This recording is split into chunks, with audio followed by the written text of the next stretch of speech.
start to get a pretty good grasp on the news cycle is at its peak. I would argue that Saturdays factor in there as well. Mondays on occasion, right? Middle of the week is usually very dry. But even for a Friday, there's a lot going on.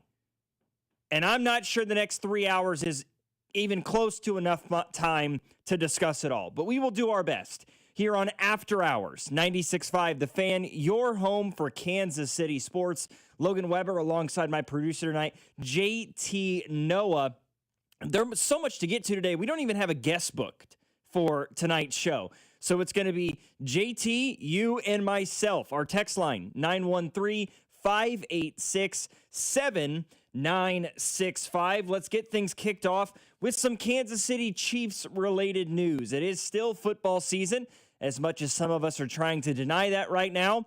And the Chiefs have a monumental game that somehow still may not matter on Sunday against the Los Angeles Chargers. And I have to say that the news today makes nobody feel better at all about what's going on right now. Just the injury report.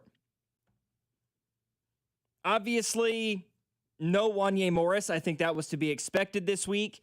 There was conversation that even though Juwan wasn't going to practice on Wednesday, there seemed to be some level of confidence that he could work himself back in at some point this week. That never happened. He didn't practice Wednesday. He didn't practice yesterday. He did not practice today. He is already listed as out for this week's game.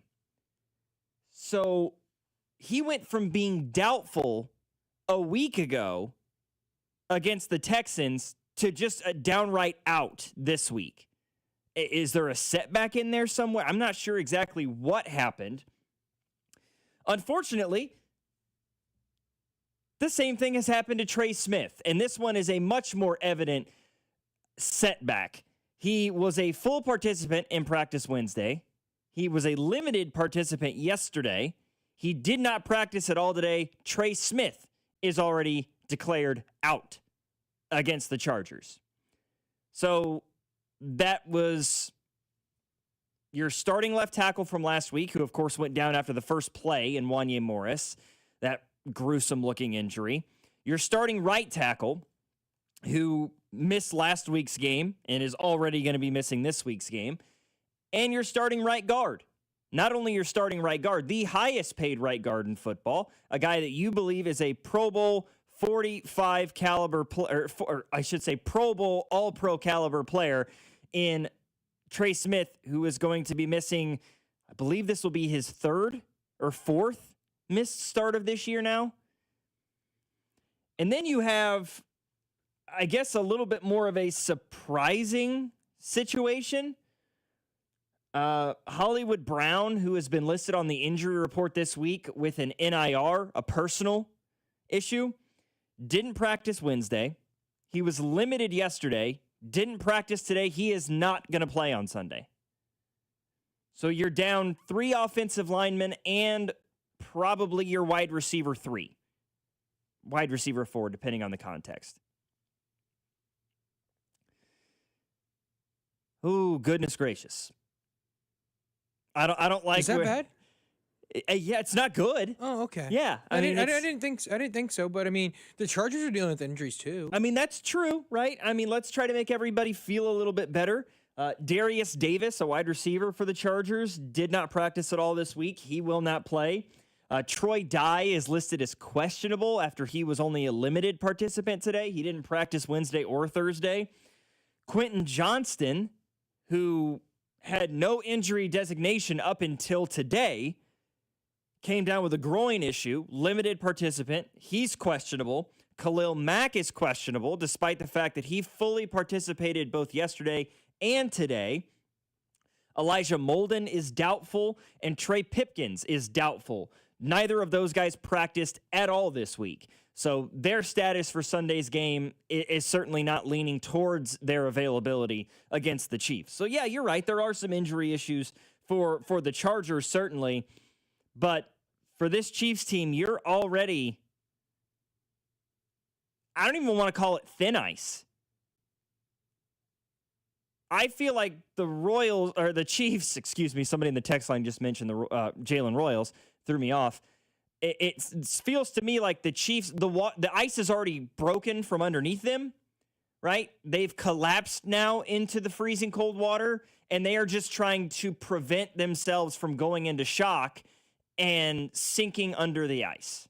That's what it feels like at this point. They're not walking on thin ice. They are treading water and avoiding frostbite and hypothermia if they can. We'll see how it works out. 913-586-7965 is our number. I got a 913 who mentioned like his knee, Wanya Morris's knee was 45 degrees the wrong way. Yeah. Oh, I saw it.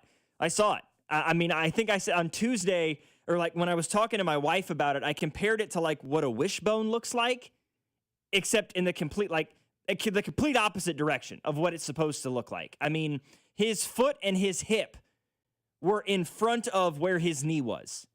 Like, it was nasty.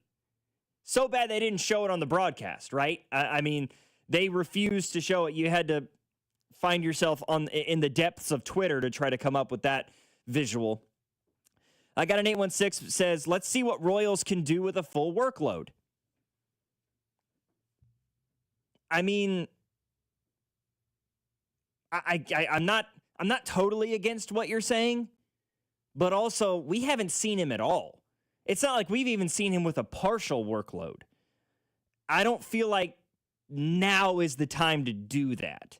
When you're a game under 500 and you are sitting at, I believe it's like a 14% chance of, according to like ESPN's FPI, has the Chiefs at a 14% chance of making the postseason. This doesn't feel like the right time to do that.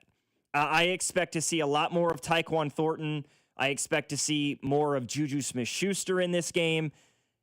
And, you know, maybe more of Rashee Rice and Xavier Worthy, right? Because I feel like those guys, there's so much in and out being. I mean, I feel like those guys have maybe struggled this year getting a rhythm at times. You know, when Rashee's in on first down or on second down and he's pulled on third day, a 12-play drive, Rashee might play 5 or 6 plays. Worthy might play 5 or 6 plays. Maybe those guys play 7 or 8 plays a drive. You know, just increase their snap count a little bit. I would say increase Tyquan Thornton's snap count a little bit. See what Xavier Worthy can do in the intermediate areas of the field and allow Tyquan Thornton to be a little bit more of that deep threat. That's how I would approach this. But I get what you're saying, and you came back and said, given the options, I don't disagree, right? I like what Tyquan Thornton does, and I expect we may see some Jalen Royals in this game. Maybe he slides into sort of that Juju Smith-Schuster role a little bit more to kind of play some sparing snaps here and there. It's going to be interesting to see. I got another 816. This is fun. I subbed this morning, Grand Valley School District, and I'm standing in the office kind of just awaiting my badge and my key, and this guy comes up to me and he goes, "Are you Logan Weber by any chance?" And I'm like, "I sure am. Hi, how are you?" And he's good, man. He's like, I watch the stream sometimes. I listen to you on the radio. He's like, "I thought that was you." He says he just wanted to say, turns out I subbed for his wife today. Okay, that's awesome. Nice to meet you. It was nice to meet you too. That's kind of cool. Huh? Small world, right? It's small world. Just stuff like that. You're just sort of like, I don't know. Yeah. It makes this job fun, right? Oh, yeah. Especially when one of the teachers, because I also sub, but in different multiple school districts, they were like, "Oh, we told our kids who you were, and they think you're the coolest." I'm like, yeah. Oh, yeah, that's great. That's great. Yeah. I don't know if that's good or bad for you or me. I don't know. I remember one of the first times I ever subbed, the kids were like, I had my name like written up on the whiteboard, right? Like the stereotypical substitute teacher thing. And, you know, I write my name in big letters, Mr. Weber. And the kids read my name before I have a chance to say it. And they're like, "Mr. Weber?" And I'm like, "No, it's Weber, but it's spelled Weber. It's just one B, but it's pronounced Weber." And they're talking and whatever. And I had this one, you know, I had a student in my class that has the same name as me.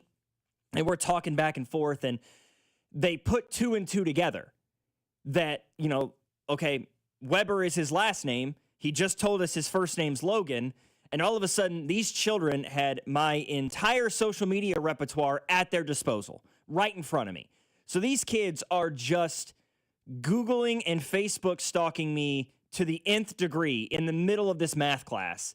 I lost them 10 minutes in, and they're talking about 96.5 The Fan, and they're, oh my gosh, are you on the radio? Do you interview Patrick Mahomes and all these different things? You know, that's how it goes. They're like, and I'm like, yep, it's just like great. My favorite is I don't usually write my name on the board because I'm just like, you know what? They're going to be like, you know, you're supposed to put your last name because my last name's Noah. And I go, oh, no. They go, well, what's your name? I go, you can call me Mr. Noah. And they're like, well, you know, it's usually your last name. I go, Noah is my last name. They're like, well, that's odd. What's your first name? I'm like, well, I go by JT. They're like, oh, that sounds like a DJ. And I'm like, well, yeah, that's funny. Right. Yeah. It's yeah. Sometimes I will like a lot of the subbing that I do is like para work. So when I work with the kids that I para for, I call myself Mr. Logan. And it was funny. A couple of weeks ago, I was in another classroom where I was Mr. Weber. It was like a social study. I don't even remember what class it was. And one of my para students was in my class. And so I called myself Mr. Weber. And he goes, I thought you were Mr. Yeah, Logan. he raises his hand. He's like, I thought you were Mr. Logan. It's like, I'm both. I appreciate you catching that. And I'm like, oh no, what have I done? You've messed with this dude's brain. Things have gotten very confusing very quickly. But yeah, it's so funny to me. Like, I don't know. Sometimes I think I'm just a dude who talks in front of a microphone, right? Like, I just love sports and I talk about sports. Yeah, it's so fun. And I usually sub at the high school, and the high school where I went to high school at actually lost their media teacher because he went to the AD role. And so the secretary and the principal come to me and they go, hey, you work on the radio. You wanna be the media teacher? And I'm like, I don't have a degree in teaching. They're like, oh, you don't?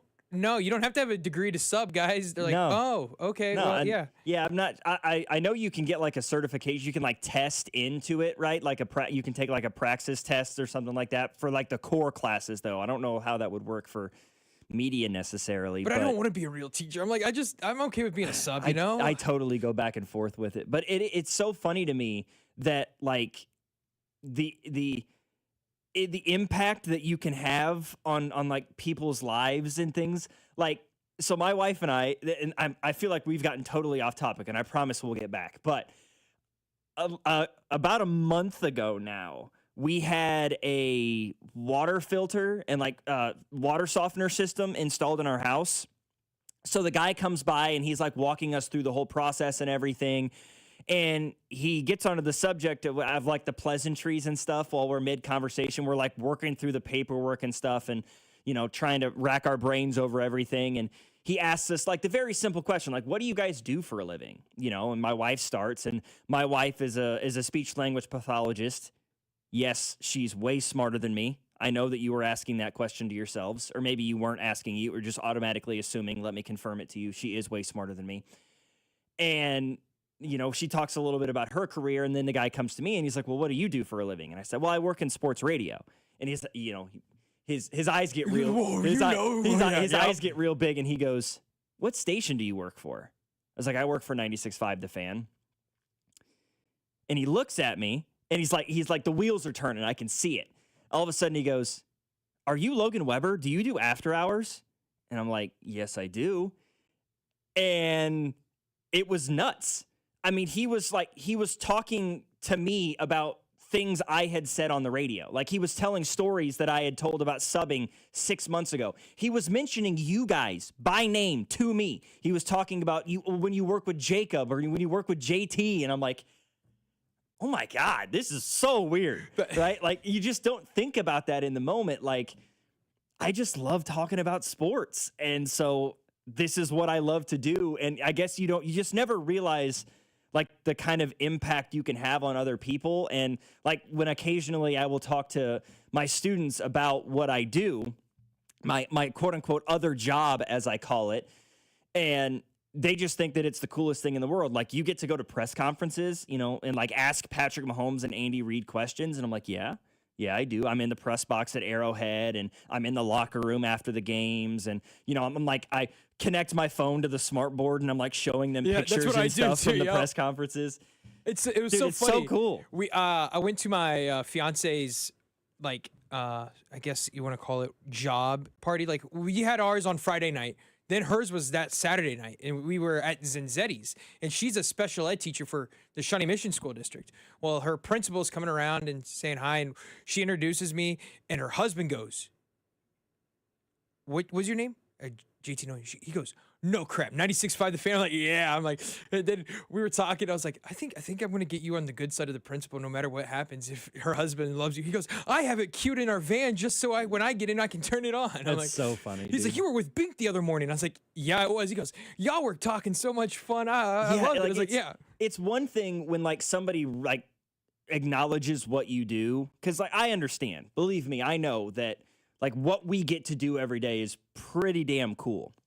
But it's a whole nother thing when you mention what you do and these people recognize you and know you and they tell you things that like only people who listen to our station or listen to our show would know. And you're like, whoa, man, it feels cool a little bit, but it also feels like a little bit intrusive to some extent where you're like, you know way too much about me, bro. Right. You listen a little too much, I think. That's nuts, my man.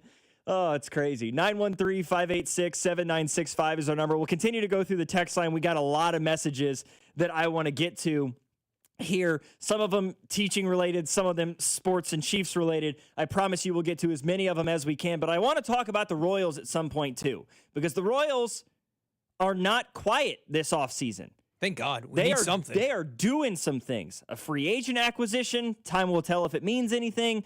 But even more so, the Royals and John Sherman proving once again that they are willing to shell out the money to keep big-time talent in Kansas City. We'll talk about that more here on After Hours. Logan Weber, JT Noah, 96.5, The Fan. You're listening to After Hours, brought to you by Twin Peaks. Eats, drinks, scenic views on your home for Kansas City sports. 96.5, The Fan. Hey, it's Rex here with RexBuysKC.com, your local KC home buyer. If you own a property in the Kansas City or surrounding area and want to sell it fast and at a fair price, write this number down, 816-330-6000. I'm a private real estate investor, not some hedge fund or large national chain. My family and I live right here in KC. I can pay cash and close on your timeline, even in as little as 3 days. Here at RexBuysKC.com, we are improving Kansas City one house at a time. I buy inherited houses, vacant houses, foreclosure houses, behind in payment houses, my tenant won't pay the rent houses, and properties that need complete rehabs. Do you own a house that's trashed and needs thousands of dollars in repairs? Great. If you own a house and want to sell it fast, call me at this number, 816-330-6000. That's 816-330-6000. Or go to RexBuysKC.com. That's RexBuysKC.com. And I look forward to working with you. Is finally here because DraftKings Sportsbook is live in Missouri. You can get in on all the action with fast withdrawals, a safe and secure app, and betting that's easy to use anywhere you go. And the best part, DraftKings keeps the excitement going with awesome promos and offers all season long. That's why it's America's top-rated sportsbook app. Don't wait. New customers sign up today. Bet just $5 and get $300 in bonus bets instantly. Let's go, Missouri. Get in the game. Download the DraftKings Sportsbook app and use code 965. New Missouri customers bet $5 and get $300 in bonus bets instantly. That's code 965 in partnership with DraftKings Sportsbook. The crown is yours.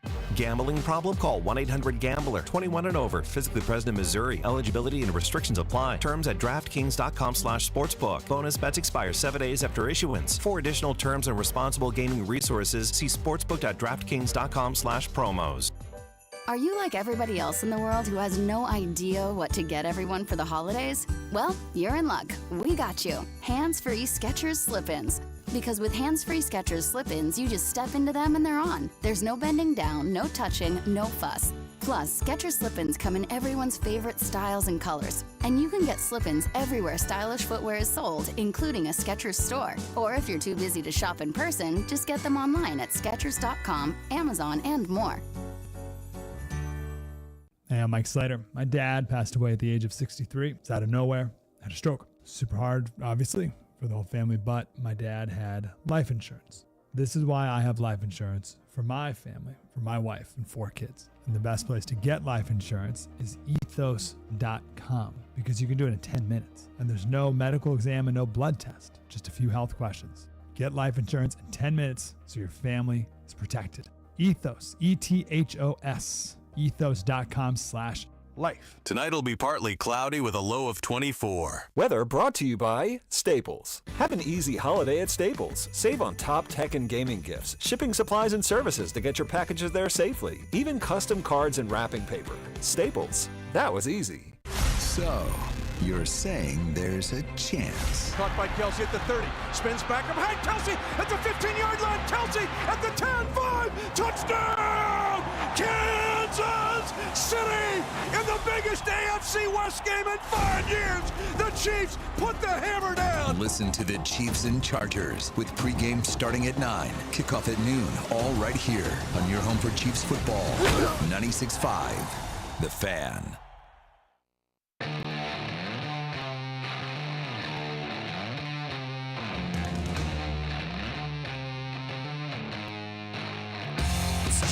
Just how I expected this show to begin, JT.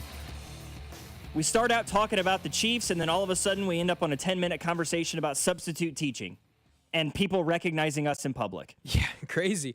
It's crazy that we both actually substitute. But I know. It's just an easy, it's an easy side job. You get to pick whenever you want to work. Exactly, dude. And I kind of enjoy it. I do, because like I originally went to school to teach. Oh, really? Okay. Yeah. So I was a social sciences education major. I wanted to be a history teacher. But I didn't realize that part of like the umbrella of history and like social sciences also included, I knew that it would include things like American history, world history, government and politics, those sorts of things.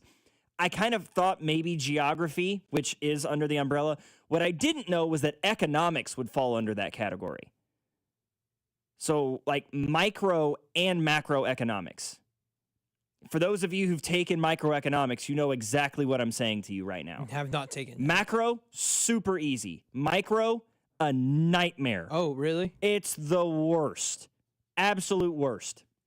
So I just didn't fall in love with it the way I thought I would. And I discovered sports media as a major at Northwest when I was going to school and fell in love with this. And, I've always thought that like at some point, if I could teach, future generations of broadcasters about this, like especially at the high school level, right? Because when you're in college, like, I don't know about you, JT, but like when I was in media classes in college, I knew this was what I wanted to do. Oh, I knew. It's crazy. I told my parents I knew this when I was in like 4th grade. I would get up before school started to watch an hour long of Sports Center. And that's the way I was too as a kid. I would sit and watch the same rerun of Sports Center for 6 straight hours. That's just who I was. Right, and I told myself the top 10 would change of place. I told myself I was going to be on Sports Center. But then Stuart Scott. I got into high school and I decided I fell in love with the idea of being a teacher and a coach. But I've thought about like being able to teach this at the high school level at some point, because I took broadcasting in high school and I didn't think, I just thought it would be something fun to do. It wasn't quite broadcasting either, but I didn't think it was possible till I got into college. And there are so many kids like us that, if you could give them some of the tools at 15 or 16, like, hey, I'm going to teach you how to write an article for a publication, right? For an online newspaper or print media, whatever, right? I'm going to teach you how to do play-by-play on the radio. I'm going to teach you how to host a podcast. I'm going to teach you how to be in front of the camera, behind the camera, all those different things that it may open eyes to kids that otherwise don't think it's possible, right? A little bit. Right. Just something like that. It's crazy because going into college, I was like, I knew I wanted to do this. My problem is I thought I could go from college straight to Sports Center. and be like, hey, look at me. yeah. Then I realized real fast, like, oh, that's not how you do it. You got to work your way up real hard. And so I took a step back and realized, okay, hey, listen, you can't just go from college, go from Warrensburg, Missouri, straight to Connecticut to get There on you go. Bristol. Yeah, just straight to Bristol or LA for sure. Yeah, so I learned that. But I mean, the grind, this is so fun because when I hear kids be like, hey, I got this, and they will play a voice of my video like, I didn't like your opinion on this. I'm like, okay, well, that's great. That's fine. Yeah. That's why it's an opinion. My kids will do that too. Like kids that know what I do, they'll come to me with their hot take. Yeah. And then start a debate back and forth. That's kind of fun. My favorite was, I think it was last week, a kid came up to me and goes, hey, what do you think about Trent McDuffie getting traded for 2 firsts? And I'm like, that'd be great. The Chiefs would take it, but that is not happening. No, I don't think McDuffie for 2 firsts makes a lot of sense. 2 firsts, it does not make sense. No. All right, let's get back on topic maybe a little bit more. I got a 913 says, do you think we will see Jared Wiley more? I think he could be productive. No, I don't. No. The Chiefs, is that because of Wiley or because of the Chiefs? I think it's more because of the Chiefs. That's what I was going to say. No, I don't think it's because of Wiley, because I think Wiley has a good upside. They just don't want to play him. Frankly, Travis Kelce and Noah Gray have more than earned the benefit of the doubt at this point, despite their struggles last week and despite some of the struggles that those two have had all year. They've earned the opportunity to be where they are right now and get a little bit of slack because of that. And if there was an opportunity for a Jared Wiley, there wouldn't be a Robert Tonyan on this team. So no, I don't have a lot of belief that we'll see any more of Jared Wiley. I don't have a lot of belief that we'll see much more, if any, of Jalen Royals at the same time. So I'm not sure what to think of this team right now. I don't feel great about it. I'll tell you that much right now. Well, I mean, that's what happens when your team is below 500. You just don't feel great about them. They haven't done anything particularly well this whole season, right? Like, that's the whole thing. You usually can go, oh, well, it's a bad team, but they can do this well. No, they can't do anything well. The only thing they know how to do well is hurt themselves. And the greatest thing that I do is if I ever make a bingo card for a Chiefs game, my free spot is a special teams penalty. Because guess what? That's going to hit every single game. They don't do anything right. There's always, hey, guess what? They're a bad team, but they can do this right. The Chiefs don't have anything that they do well right now, and that's the problem with this team. And it's the fact that they can do things really well, but it comes in spurts, right? It's never felt like all 3 phases of this team were playing well at the same time. When the offense is playing well, the defense leaves something to be desired. And when the defense is playing well, the offense leaves something to be desired. And that would be one thing if the special teams was playing well every single week, but it's the exact opposite. The special teams has struggled every single game for the Chiefs this year, whether it be special teams penalties, whether it be kickoff mistakes, kickoff return mistakes, penalties on punts, punt returns.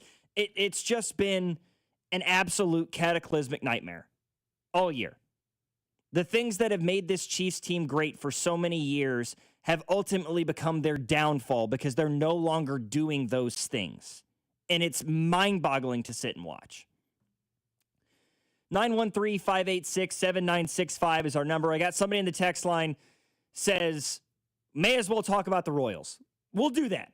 Coming up next, big re-signing, potentially good free agent signing, but a lot more needs to be made up about that coming up next. We'll discuss it here on After Hours. Logan Weber, JT Noah, 96.5 The Fan, your home for Kansas City sports.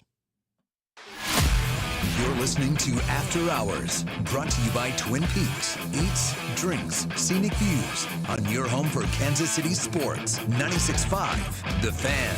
Hey, football fans, tune in this week to kick off with Boomer and Valenti, where the guys break down the biggest headlines and storylines from across the NFL. Kickoff with Boomer and Valenti is brought to you by the Home Depot. When the job calls for the best, call on Makita, available at the Home Depot. How pros get more done. We all hear the radio ads about the IRS. They tell you to be afraid, to be scared, and they try to frighten you into calling. I'm not here to do that. Tax Relief Advocates is different. TRA is here to tell you that if you owe money to the IRS, whether it's $5,000, $50,000, or $500,000, we have a solution. It doesn't matter if you're sitting in your car, at work, or with your kids. No matter where you are, call now. 800-575-9834. Don't lose hope. TRA can eliminate or reduce what you owe to the IRS. Generous programs are now available that can give you a fresh start. Our passion is taxes and helping individuals fix their IRS problems. We have over 1,000 5-star reviews on Google and an A+ with the Better Business Bureau. You don't need to be afraid of the IRS any longer. End your tax nightmare today by visiting us online at TRA.com or call 800-575-9834. That's 800-575-9834.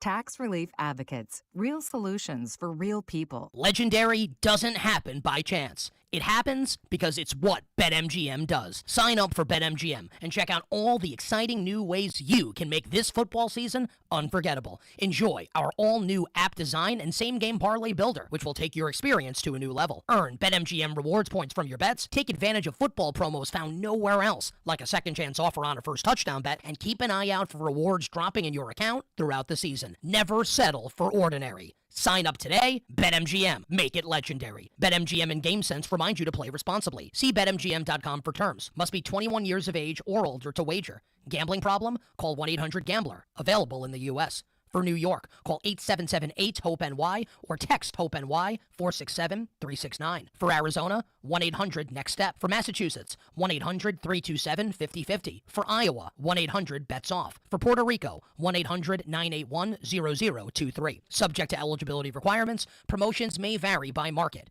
In partnership with Kansas Crossing Casino and Hotel. The Sheet Metal Workers Local Number 2 Enrichment Grant is providing one local high school $20,000 to use on upgrades and equipment, open to all area schools and no strings attached. Take a minute to tell us what your high school needs at helpmymocanschool.com, and we'll announce the winner January 4th on the Chiefs Radio Network.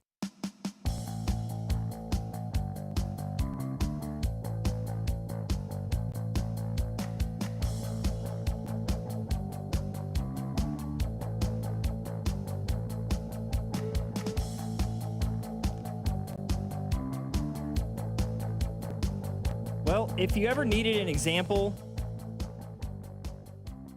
that John Sherman is not David Glass,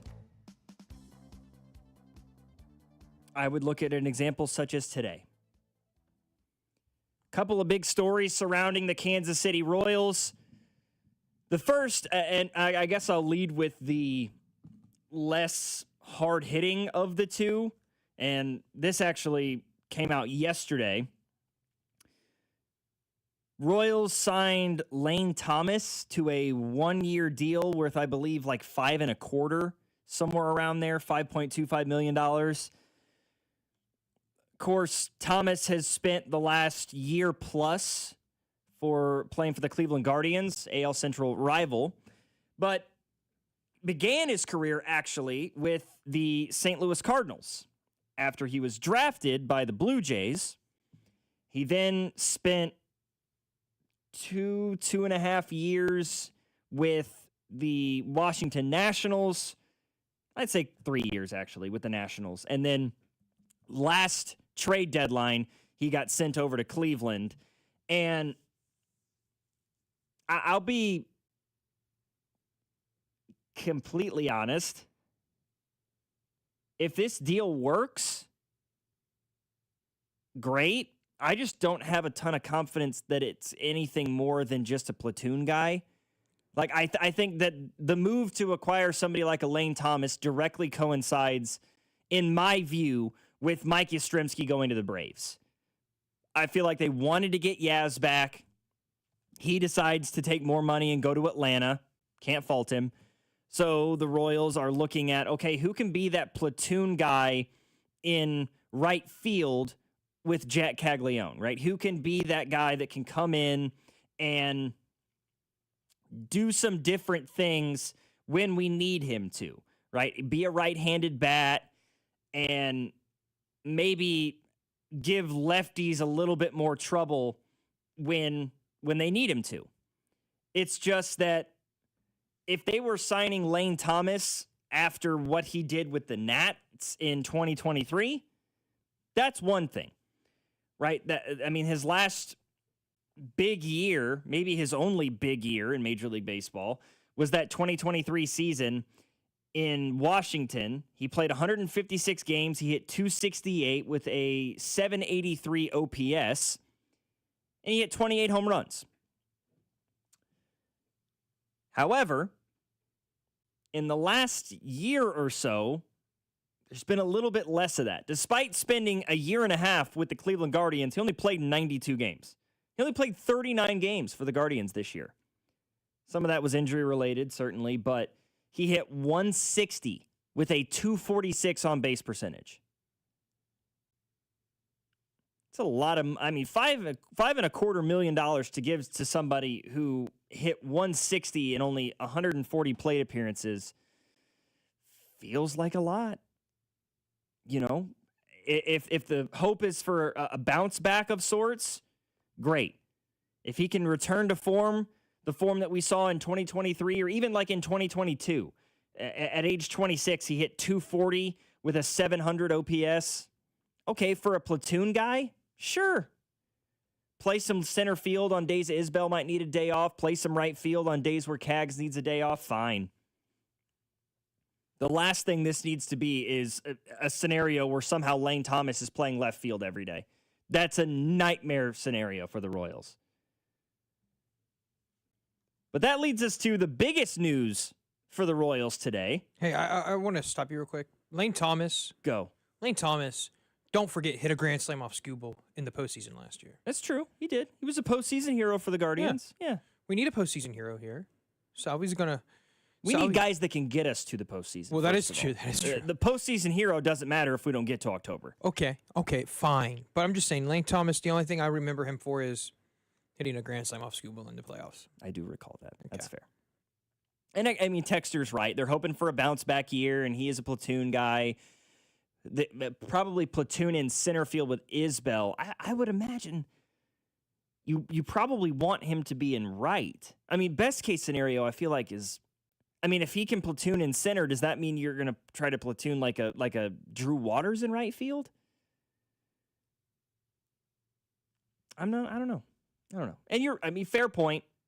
Fair point on him being a really good glove and has been for quite a bit of his career. He's never been like a finalist for a Gold Glove or anything, but he's been fairly solid throughout his career. He's a career like .984 fielding percentage. He's got 45 assists in his 7-year career. And the guy, he has some juice around the base paths. 32 steals in 2024 across 130 games.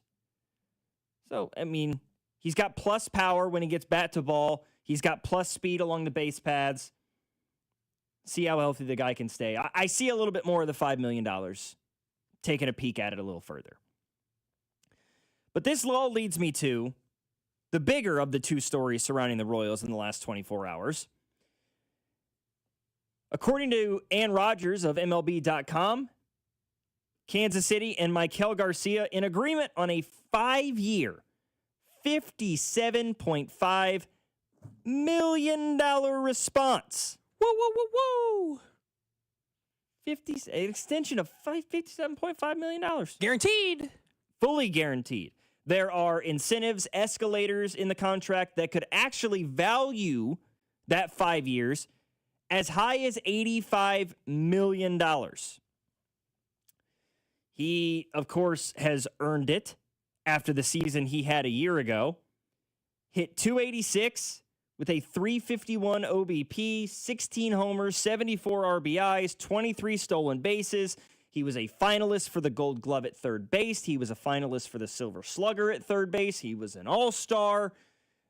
He earned this. Yeah, and I'm glad. I didn't think he would actually take it. I didn't know if he would be willing to start talking extension already. But I'm happy they got it done. Like, I'm not going to stop you, but I was just worried he wasn't going to be ready or he thought he could get more on the table. But I'm happy they got it done, and I'm glad he's here for the long time because that left side of the infield now is secure to at least 2030. Yeah, absolutely. And you've I mean, he was going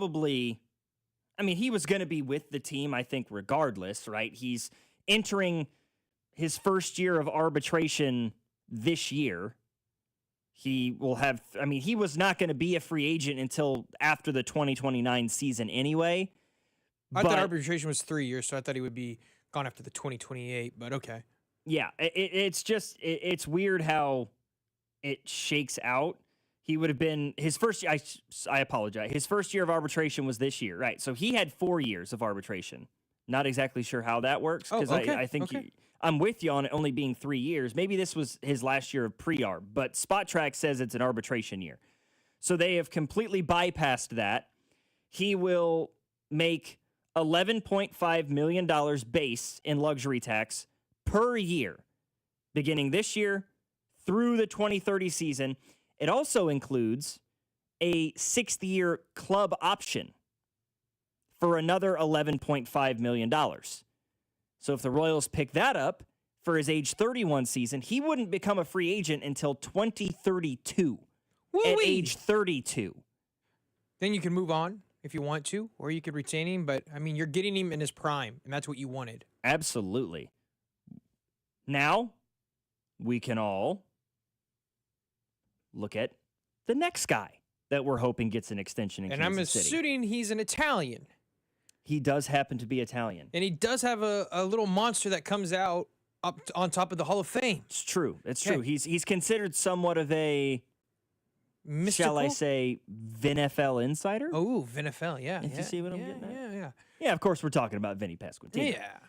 After a 30 home run, 110 ribby season, I think that we're all hoping that that's what comes next.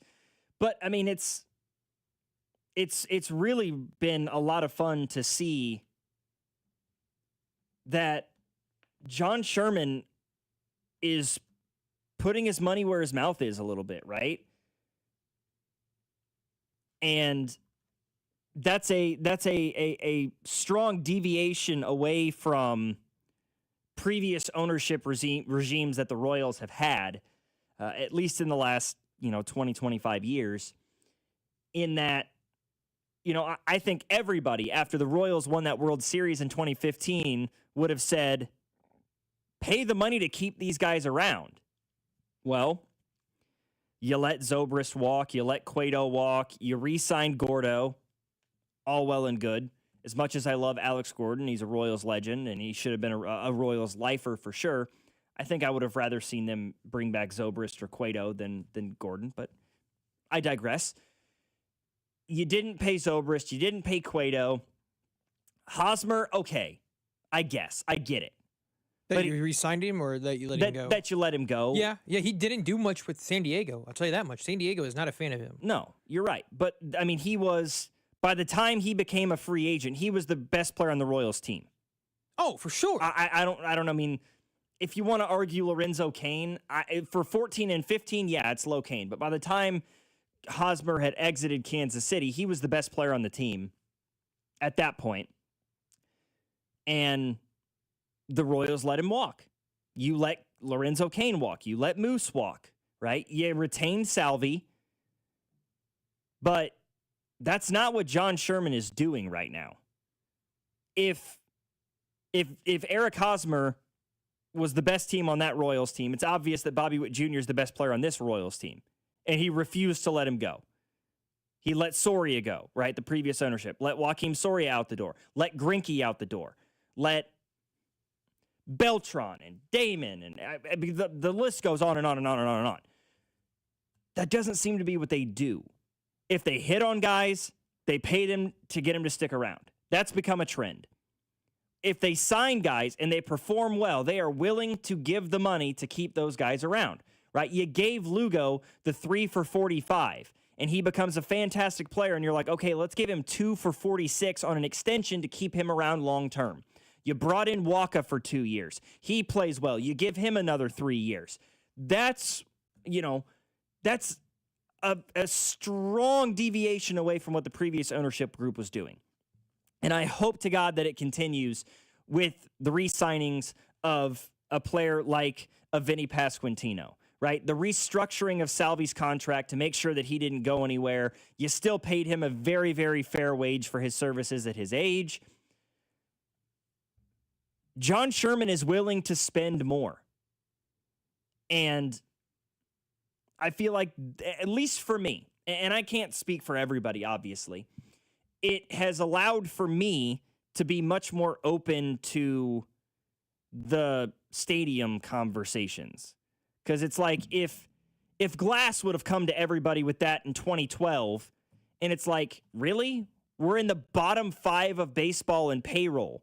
You're not even putting a product on the field that's worth the money, and you want us to build you a new stadium. John Sherman is spending the money so that this team can be competitive, and it feels like he's reciprocating, you know, the give and the take there of like, we want to build a new stadium, we want a new home for our franchise, and we're willing to show you that that's not all we're in it for, right? Is to have the newest and nicest amenities and all the things. We want to put a winning product on the field, whether it's at Kauffman or at the new place, whatever. I don't know. Just makes me, softens my heart to it a little bit. I don't want to say a lot, but a little bit. 913-586-7965 is our number. I got an 816. This is, while you guys are talking Royals, what would you say the chances that Carter Jensen plays the majority of games at catcher while Salvi DHs? Feels like Salvi's numbers and health would benefit from it. I think that's the best case scenario for the Royals. I would love to see that. I don't know what the chances are necessarily, because I feel like that's going to be very dependent on what Carter Jensen looks like during spring training and the first month and a half of next season. If Carter Jensen comes into the 2026 season hitting the way he hit this past year, Carter Jensen might start 130 games at catcher. He might become the Royals' everyday catcher if he continues to hit the ball really, really well.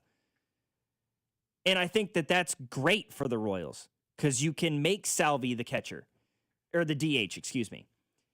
If you want Jensen to have a day off here and there, Salvi can still go behind the dish, right?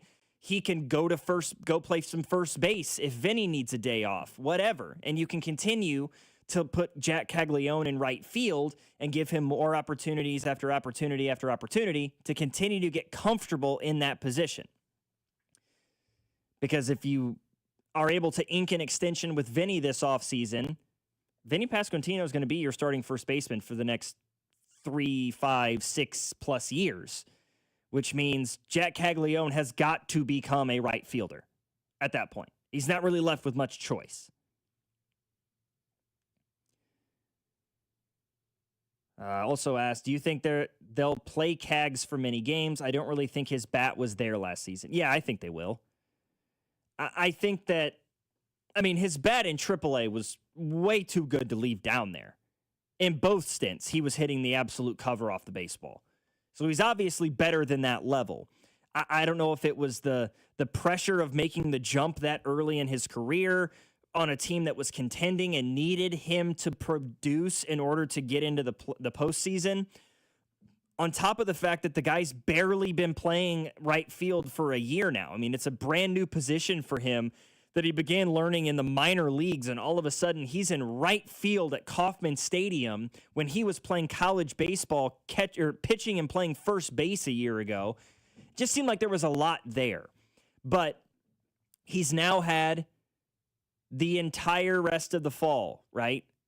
All of this winter. He'll have the spring to get himself going a little bit more. Royals will be making a mistake extending Vinny. He's a bad defender. I don't care. You've got the best you've got the best shortstop in baseball. You've got a Gold Glover at third. You've got a Gold Glove caliber center fielder. You're going to be just fine behind the dish. This Royals team has plenty of defense. This Royals team needs runs. And I hate to break it to you, but the Royals' best run producer from last season was Vinny Pasquantino. If not for the injury, this man should be coming off of back-to-back 100-plus RBI years, had it not been for his injury last year. That's what they need Vinny Pasquantino for. They don't need Vinny to be a Gold Glover at first base. 913-586-7965 is our number. Logan Weber alongside JT Noah. We got a lot more coming up. This wild Thursday night game from yesterday that makes me and my fantasy team very, very angry, that we'll discuss. I know why. More Major League Baseball news to get to as well.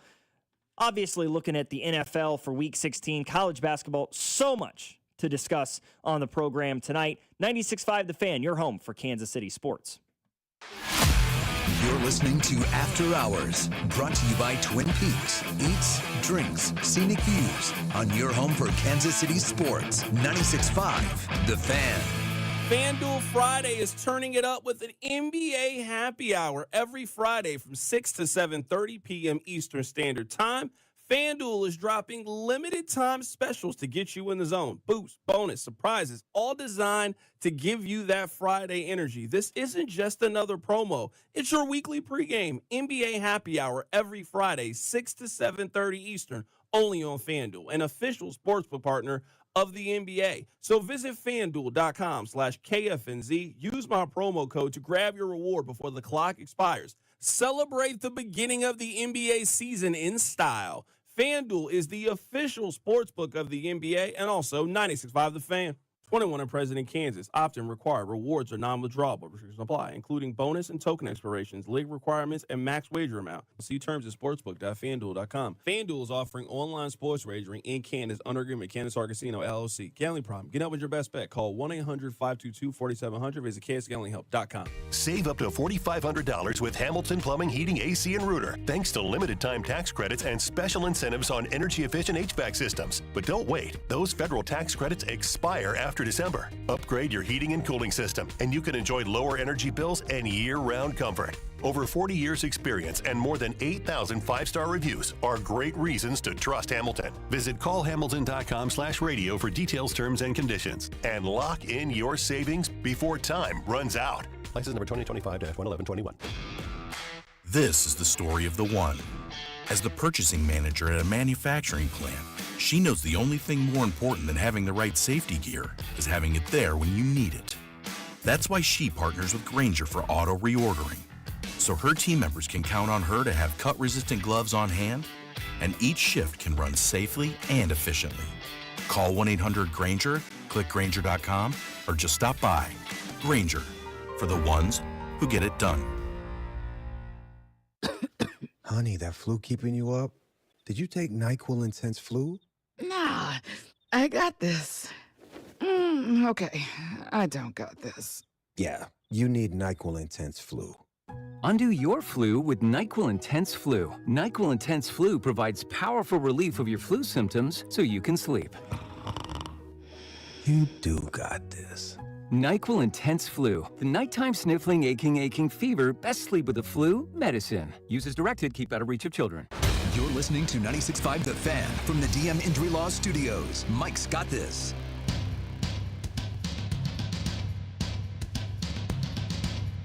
All right. The more I dig into this,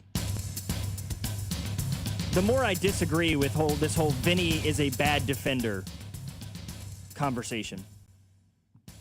Is he a Gold Glove defender? I mean, no, probably not. But, I mean, goodness. He's, in his career, he has been at first base for 2,647 and 2/3 innings. That's so nearly 2,650 innings this man has played first base for the Kansas City Royals.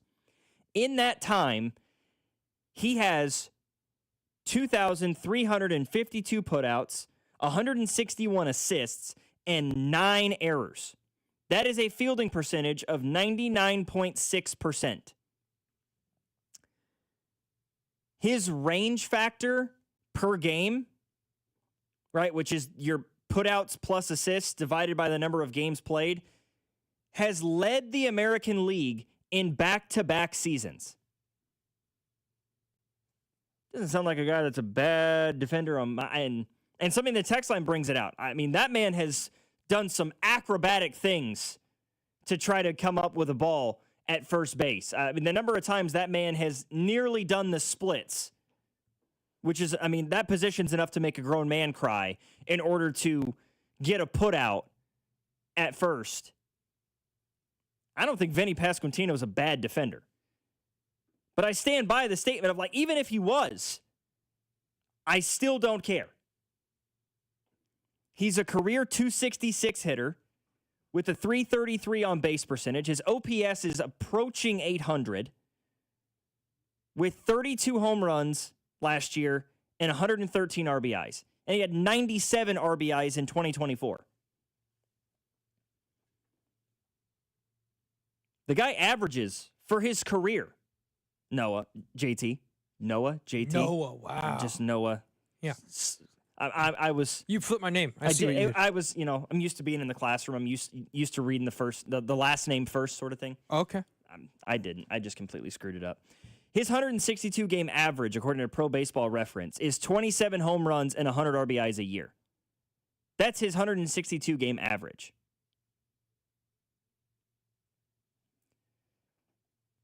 In the text line, you drafted Cags to be a first baseman. Why are you trying to make him something else? Because you have an all-star at first base. Because you have a guy who is capable of hitting 30 home runs and driving in 110. That's why. I don't know if the Royals, they took best player available, and that's why they took Cags 6th overall. And at that point, when they drafted him, Vinny was coming off of a year where he only played in 61 games. He hit 247, 9 home runs. He had a WAR of exactly 0. And they drafted him in the middle of a year where he hit 19 home runs and had 97 RBIs. And then this season, he becomes a 30 and 110 guy. You just never know. So I don't read into that necessarily. They took a guy as best player available, a guy who I believe is athletic enough. He's a smart enough ball player to learn right field and learn it well. They're just trying to draft good baseball players, man. They discovered that they have a really good one in Vinny Pasquantino. So they're trying to do something else with Jack Caglione. 913-586-7965 is our number. Much more coming up, including last night's Thursday night football game. The Tampa Bay Buccaneers are in free fall right now. And that means the Carolina Panthers might just win the NFC South. We'll discuss that next. Logan Weber alongside JT Noah, After Hours, 96.5, The Fan. You're listening to After Hours, brought to you by Twin Peaks. Eats, drinks, scenic views on your home for Kansas City sports. 96.5, The Fan. What's up, everybody? Nick Costos here with the Sports Betting Minute, brought to you by BetMGM. Make it legendary. Please gamble responsibly. Coming up Week 15, Pro Football Sunday, huge game in the AFC North. 6-7 Baltimore, a 2.5-point road favorite against 4-9 Cincinnati. Total in the game 51.5. It's a huge game because first place is currently Pittsburgh at 7-6. If I had to bet the side of the game, I would only bet Cincinnati. Baltimore's offense and Baltimore's quarterback not playing well. Baltimore's quarterback looks hurt.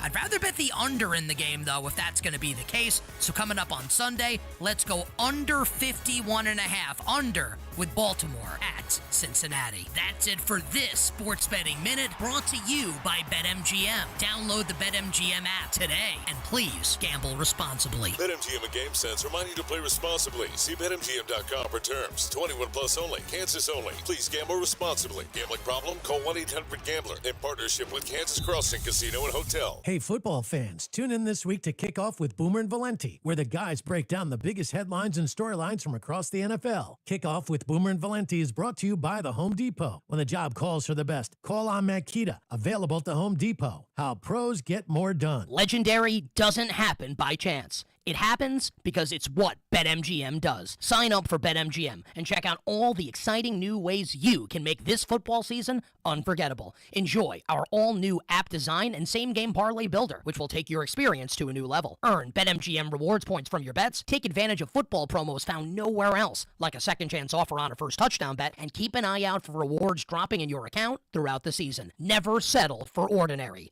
Sign up today, BetMGM. Make it legendary. BetMGM and GameSense remind you to play responsibly. See BetMGM.com for terms. Must be 21 years of age or older to wager. Gambling problem? Call 1-800-GAMBLER. Available in the U.S. For New York, call 877-8-HOPE-NY or text HOPE-NY 467-369. For Arizona, 1-800-NEXT-STEP. For Massachusetts, 1-800-327-5050. For Iowa, 1-800-BETS-OFF. For Puerto Rico, 1-800-981-0023. Subject to eligibility requirements, promotions may vary by market. In partnership with Kansas Crossing Casino and Hotel. Follow us on Instagram for behind-the-scenes content at The Fan 965, KFMC FM and AM, HD1 and HD2 Kansas City, in Odyssey Sports Station.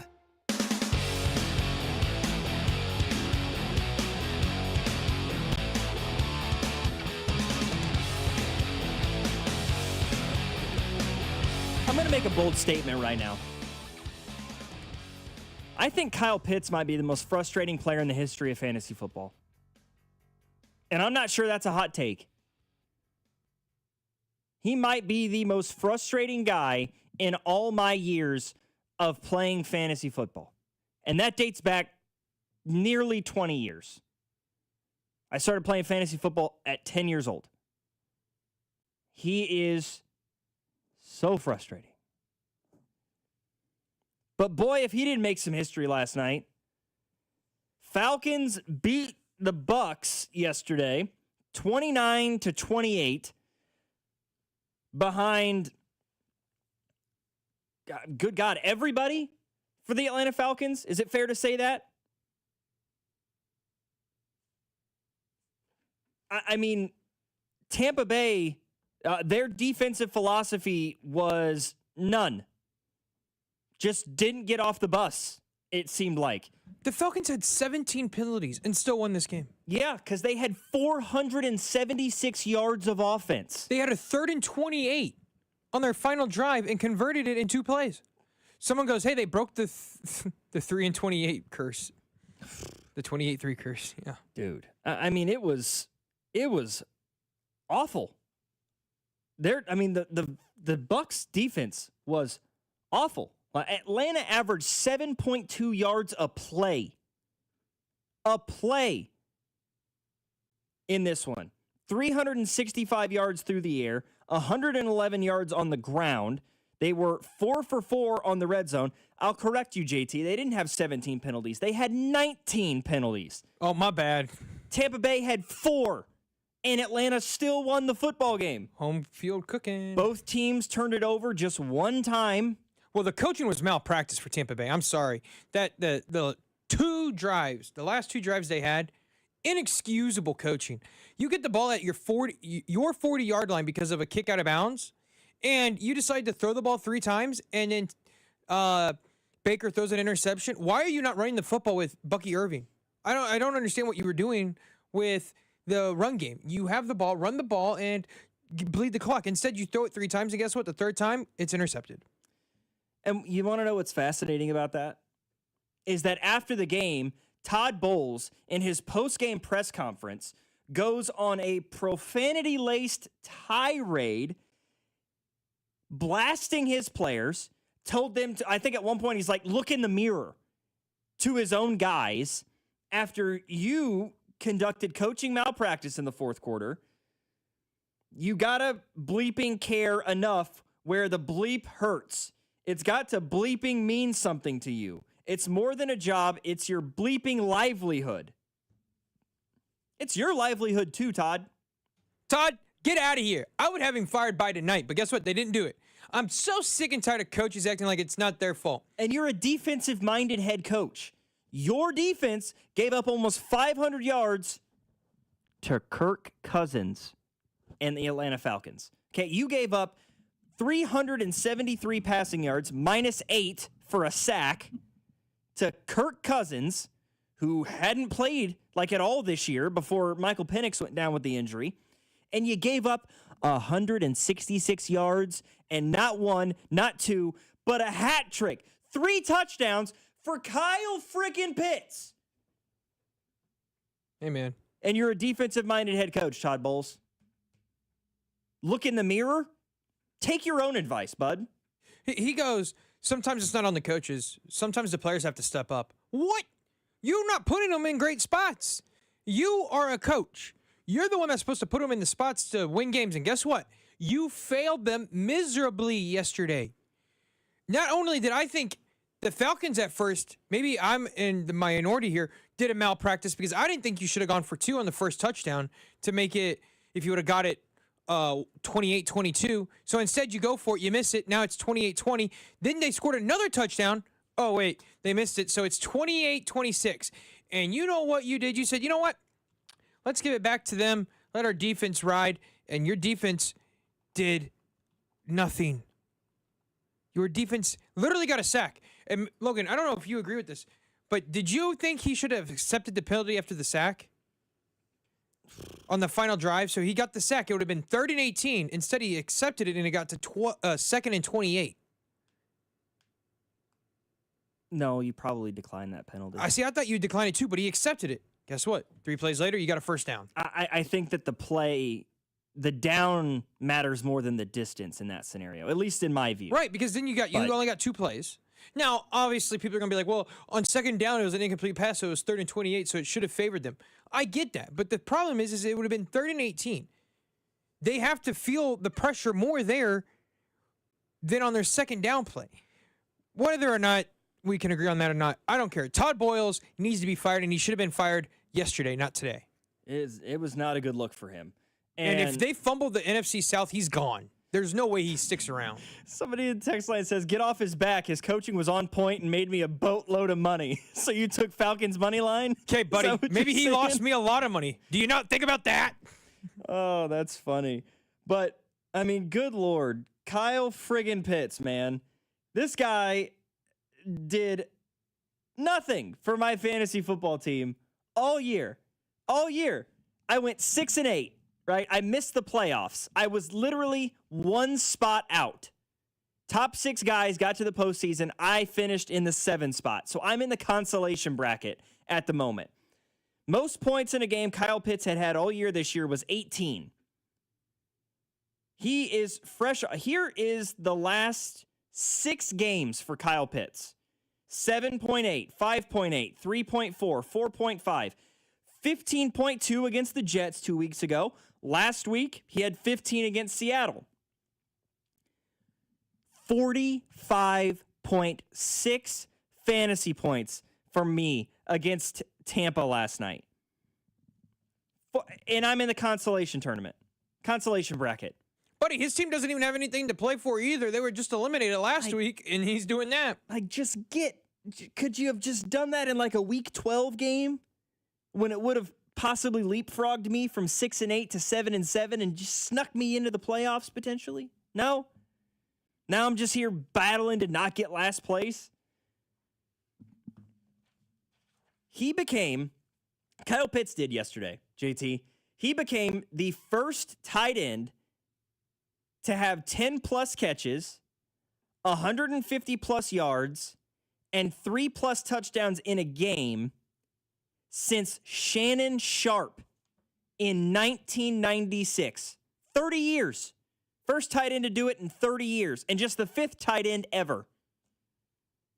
Tony G never did it. Witten never did it. Gates never did it. Vernon Davis never did it. Gronk never did it. Travis Kelce never did it. Kyle Pitts did. Soon to be Kansas City Chiefs tight end, Kyle Pitts. Don't. Please don't do that to me. I'm not. I don't want him. Oh, because dear God, I honestly would be excited about it just to be let down again. You and Cody would be. Just to be let down again. I didn't even draft Kyle Pitts. Oh, you traded for him? Wow, that's crazy. No, picked him up off the waiver wire in like week 9. So why are you so upset? It's not like you rode with him all year. No, but I rode with him since week 9. Okay. Because I had TJ Hawkinson and David Njoku as my 2 tight ends, and they've done just absolutely nothing. I'm not going to say what I was about to say. It might get me in trouble. But just ask Sharon Moore how it goes when you pick up someone else later in life. Oh, my God, JT. Whoa! That is quite the segue, I have to say. Because, yeah, that story's nuts, dude. Wild. And I am not digging myself down that rabbit hole. I will just report on what we have thus far, right? I'm not the details and the other things are another discussion for another time. But Sharon Moore, who, if you haven't been paying attention to the college football world in the last week, is somehow the biggest story there is. Not that the college football playoff is coming up, not that Notre Dame is throwing a hissy fit that would rival a 4-year-old's birthday party. It's this. Sharon Moore, it was announced, Friday? That he had been let go by the University of Michigan? Friday. Last Friday. Oh, see, I thought it was on Wednesday he was let go. Really? Yeah? I don't know why they're reporting that this happened on Friday. I think that's when she went to the His arraignment was today. Okay. Why are you putting Friday in the story? Okay, regardless. Yeah, earlier this week, whenever it was.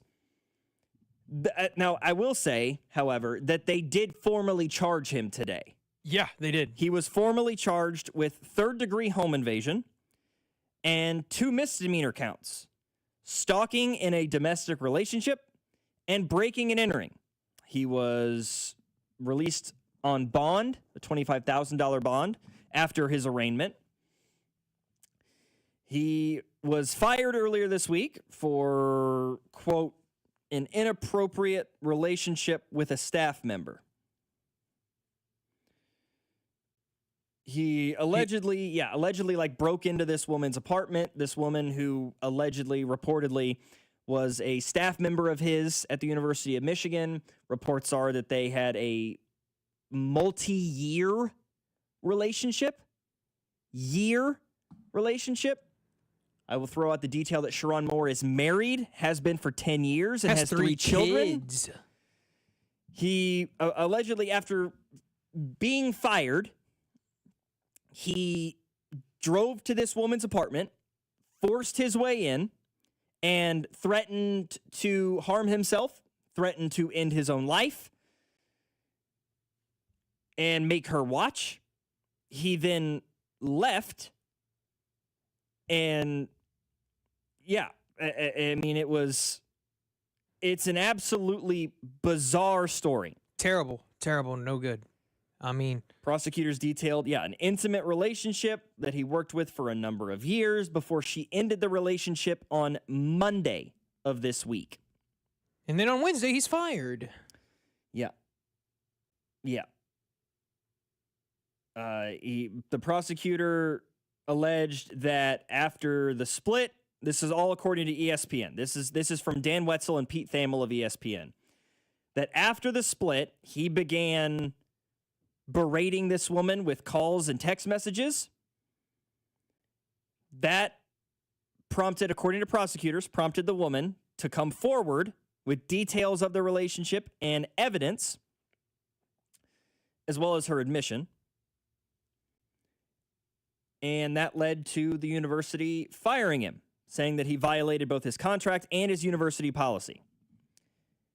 Not good. And if you're looking for any kind of silver lining, if you're a Michigan fan, it's that this has led to him being fired for cause. Yeah, you're not paying his buyout. You're Correct. not paying You're not anything. paying the $12.3 million that's left on his I'm deal. telling you, and you can agree with me or not, Logan, but if he had won against Ohio State, they would have found a way to keep him. They would have kept this under the bus.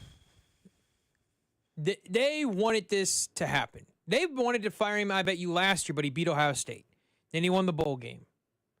The guy's only in year 2, and he's a Harbaugh disciple, right? But they didn't get to choose him. That's the whole thing. In the clause for for Harbaugh was he becomes the head coach when I leave. So Michigan didn't even get a chance to pick who they wanted. Because he was Harbaugh's offensive coordinator, I believe, correct? Correct. But I mean, you brought Bryce Underwood. Well, Bryce Underwood's probably gone now. Yeah, I think that's fair to assume. Because he doesn't, apparently I saw his contract, there's no buyout for his contract, which is crazy to say for college students. But There is no buyout for him. So my buddy who's an LSU fan has been dancing around in circles because he's like, I got Lane Kiffin, and now I might have Bryce Underwood. Because Bryce Underwood was supposed to go to LSU until the bag came from Michigan. We shall see, man. I'll tell you one thing. Bryce Underwood is an absolute dog when you yank him out of the transfer portal in college football 26. Oh, is he? Oh, my Iowa Hawkeyes picked him up. He won back-to-back Heisman trophies. Wow, Iowa actually had a quarterback? That's crazy. Shut up, JT. Does Mizzou have a quarterback? No, I didn't think so. What are you talking about? Pipe down. What are you coming at me for? We got quarterbacks. We got Bo Prabula. Okay, when you say you have quarterbacks, that tells me everything I need to know. Okay, all right. Iowa has a quarterback. He's just Tim Tebow. All right? Oh, I thought you were going to say Bennett Sturts, who plays on the He's court. great value Tim Tebow is who he is. Great value. Yeah, just not much of a thrower, but he can run it, and he runs it really well, which is all Iowa's offense can ever seem to do. Yeah. Ever. Well, I don't know if you saw, and I know we might get into college football more, but Mizzou lost their OC today. I did see that. Yeah. I did see that. I want to discuss that. We'll actually do that next. We'll continue a little bit of this college football conversation because not only that, you've got a quarterback formerly of the University of Missouri who is going to be making his first NFL start. Like Brady Cook. This week, as well as one of the longest tenured coaches in college football stepping down. That's next here on After Hours. Logan Weber alongside JT Noah, 96.5, The Fan. You're listening to After Hours, brought to you by Twin Peaks. Eats, drinks, scenic views on your home for Kansas City sports. 96.5, The Fan. Check engine or ABS light on? Take the guesswork out of your warning lights with O'Reilly Veriscan. It's free. Ask for O'Reilly Veriscan. O'Reilly Auto Parts.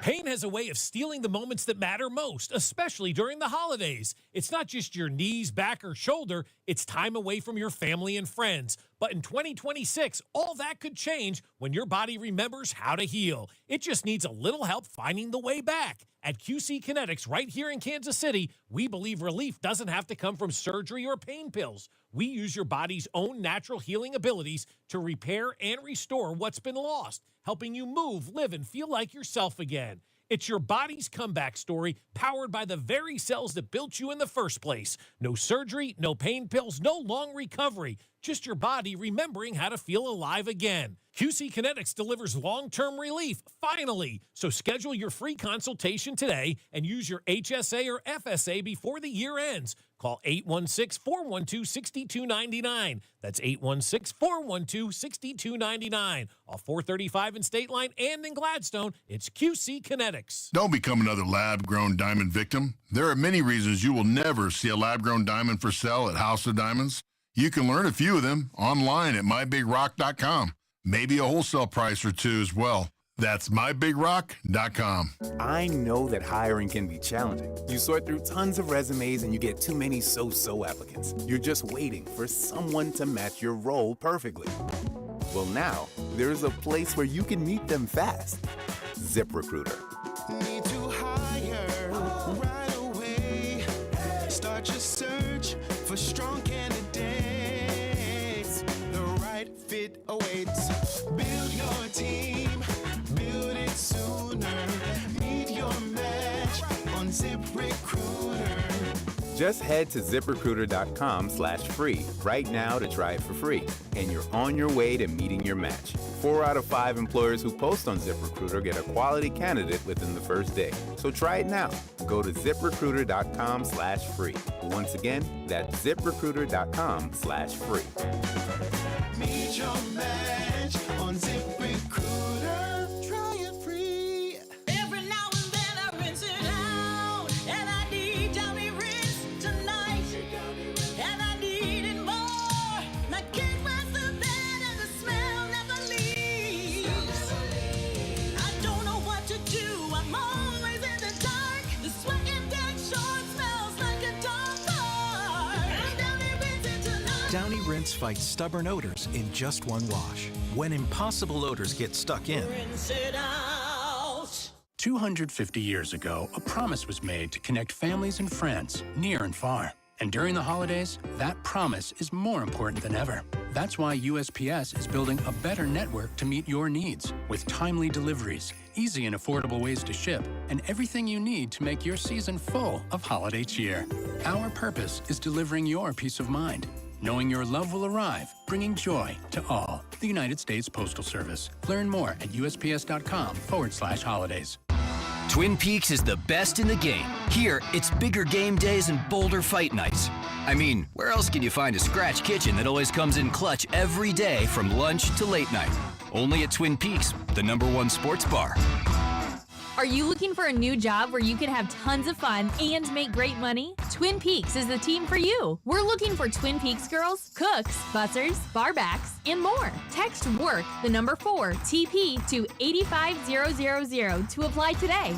This is 96.5 The Fan, your home for Chiefs football. It's the only place to hear from Andy Reid on Mondays at noon. It's the only place that has an exclusive one-on-one interview with Patrick Mahomes on Tuesdays at 3:15. And it's the only place to listen to the play-by-play with Mitch, Danon, and Kling on game day. Touchdown!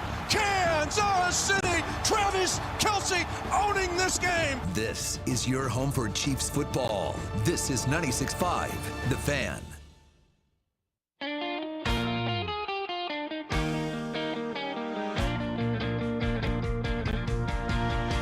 Well, at least Eli Drinkwitz isn't leaving, right, Mizzou fans? I'm not upset at anything. That's the consolation you take, right? For what? Kirby Moore. I'll be honest with you, Logan. I don't think many fans of Mizzou are upset at this. Oh, really? Really. Okay. There was a lot of steam about him. Not many people happy with how the offense was run this year. Now, I don't know. I've heard different stories, whether it be because Drink was running the offense or if Kirby was running the offense. But whatever the case was, the offense just was not clicking at all this year. I mean, that's fair, right? I knew that there was some disgruntled Tigers fans. Maybe some of that is a little bit looking a gift horse in the mouth a little bit. Well, yeah, I mean, you've won 29 games in the last 3 years. Seems like you're doing a little bit too much complaining about. I mean, I get it. Regardless, Kirby Moore is now the head coach at Washington State. Cougars signed him to a 5-year deal. Washington President Elizabeth Cantwell said, Coach Moore is the real deal and exactly who we needed to propel us to the top of the new Pac-12. The other candidates for the job included Brian Harsin, who's the offensive coordinator at Cal, and is going to be replacing Jimmy Rogers, who left Washington State to take the Iowa State job.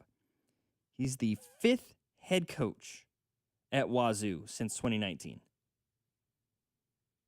Including Rogers, Jake Dickert, Nick Rolovich, and Mike Leach. So you got one guy taking on a new role, and you've got another guy stepping away from a long-term role. This reported earlier today, Utah head coach Kyle Whittingham is stepping down after 21 years at the helm for the Utes. He will be coaching the team in the Las Vegas Bowl on December 31st, but after that, he's getting out. Not only has he been the head coach at Utah since, I believe, 2001. I think he may have gotten hired in 2000, but took over in 2001. He has been with Utah since 1994. He was an assistant for Urban Meyer at Utah. And then took over as the head coach in 2005, I should say. He was the defensive coordinator for 10 years, from 95 to 2004. He was the defensive line coach prior to that. He's been there in Salt Lake for 30-plus years. Says that he is going to be stepping away. Said the time is right to step down from my position as the head football coach at the University of Utah. He's 66 years old. And like I said, he's been with this program forever. They finished in the top 5 of the AP poll twice, including the 2008 season where they went undefeated and beat Alabama in the Sugar Bowl. He's 2-time National Coach of the Year. The expectation is that Morgan Scalley, I don't know how you say that last name, who is the defensive coordinator at Utah, to take over the helm. He will be his successor. He has been the head coach in waiting for the better part of a year. So I guess it shouldn't be seen as too big a shocker. It seems like they kind of understood it was going to happen in the next couple of years. And he's a very similar story to Kyle Whittingham. You know, he went to Utah in 94. He was the DC for 10 years and then took over in 2005. Scally or however you say it, he's been at Utah since 2008. Woo-wee. And has been the defensive coordinator at Utah for the last 10 years. So, makes a lot of sense. It does. And how about Brady Cook? Let Brady cook. Not sure he will. No, I don't like either. your I enthusiasm. don't think he will either. But Jets head coach Aaron Glenn announced today that the rookie quarterback from the University of Missouri will be getting the start against the Jaguars on Sunday. Good Lord. Yeah. Hey, I got a question for you. Was Brady Cook on the active roster in week 1? No, I don't think so. Where was he at on the depth chart? Was he was the third string? Third string Okay. practice squad. Practice squad quarterback? Yeah. They called him up once. Who was Justin Fields, I guess, got hurt. Yeah, I forgot Fields was on there too. Yeah, it's his first career start, obviously.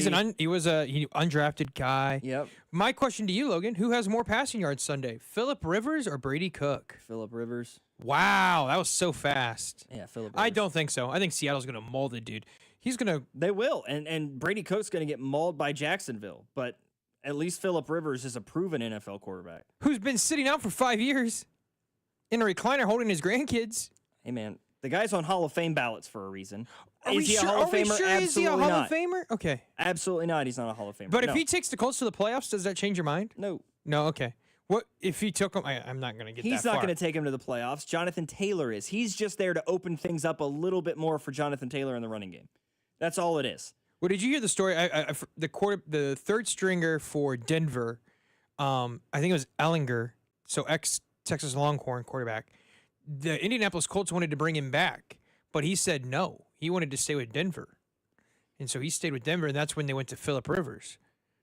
Cam Newton's upset about it, but I don't care. Cam Newton's like, oh, why didn't you call me? I'm younger. Well, Phillip Rivers has been in the system before. Yeah. They went to a guy that, hey, guess what? In the middle of a season, I get it, he hasn't played in 5 years, but he knows the system, and he can play the game for the Colts. I just love his arm motion. Down there somewhere. Yeah. Yeah, I will say that the practice clips, and take those with a grain of salt, obviously.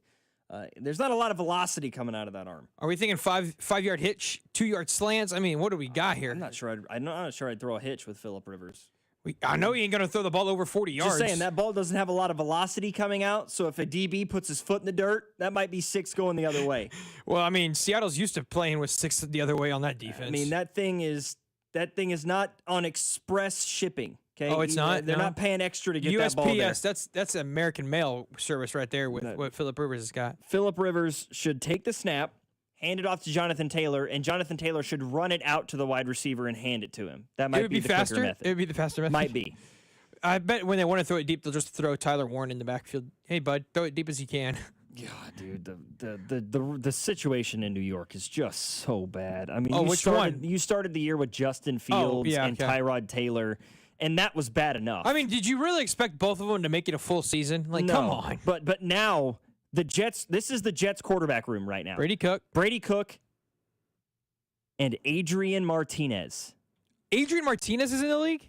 I didn't even know. Adrian Martinez is the Nebraska their backup guy. Yeah, he's from Nebraska. Nebraska transferred. He played his last year, I believe, at K-State. Oh, okay. Yeah, but he's never thrown a pass. Well, these two combined have 30 pass attempts in their careers, and all 30 of them are from Brady Cook last week after Tyrod Taylor went down. Oh my. Well, I don't know if you saw, but if Riley Leonard can't go for the Colts, their backup is Tyler Warren. Unless yeah. And unless they call practice squad guy up. But they'll have to go with Rivers. what? I mean, they're going to have to go with Rivers. Well, that's what I'm saying. Oh, if Riley Leonard's hurt, they just don't have a backup? Yeah, that's what I'm saying, yeah. Woof. Hey, Tyler, guess what? You can't play tight end anymore. If you have him on his fantasy and he has to play, what happens with his tight end points? You can still play him at tight end, I believe. But will they get him points, though, for throwing it? Yeah, Oh, absolutely. okay, yeah, there you go. Like, you can play Taysom Hill at tight. You play Taysom Hill at tight end in fantasy. So it would work. I don't expect him to let Tyler Warren throw a ton of passes. It's gonna be I would obviously hope not. Wildcat set Jonathan Taylor and Taylor Warren in the shotgun. Yeah, well, who are you going to give it to? That's got to be. There's no other way to operate, man. There's just not.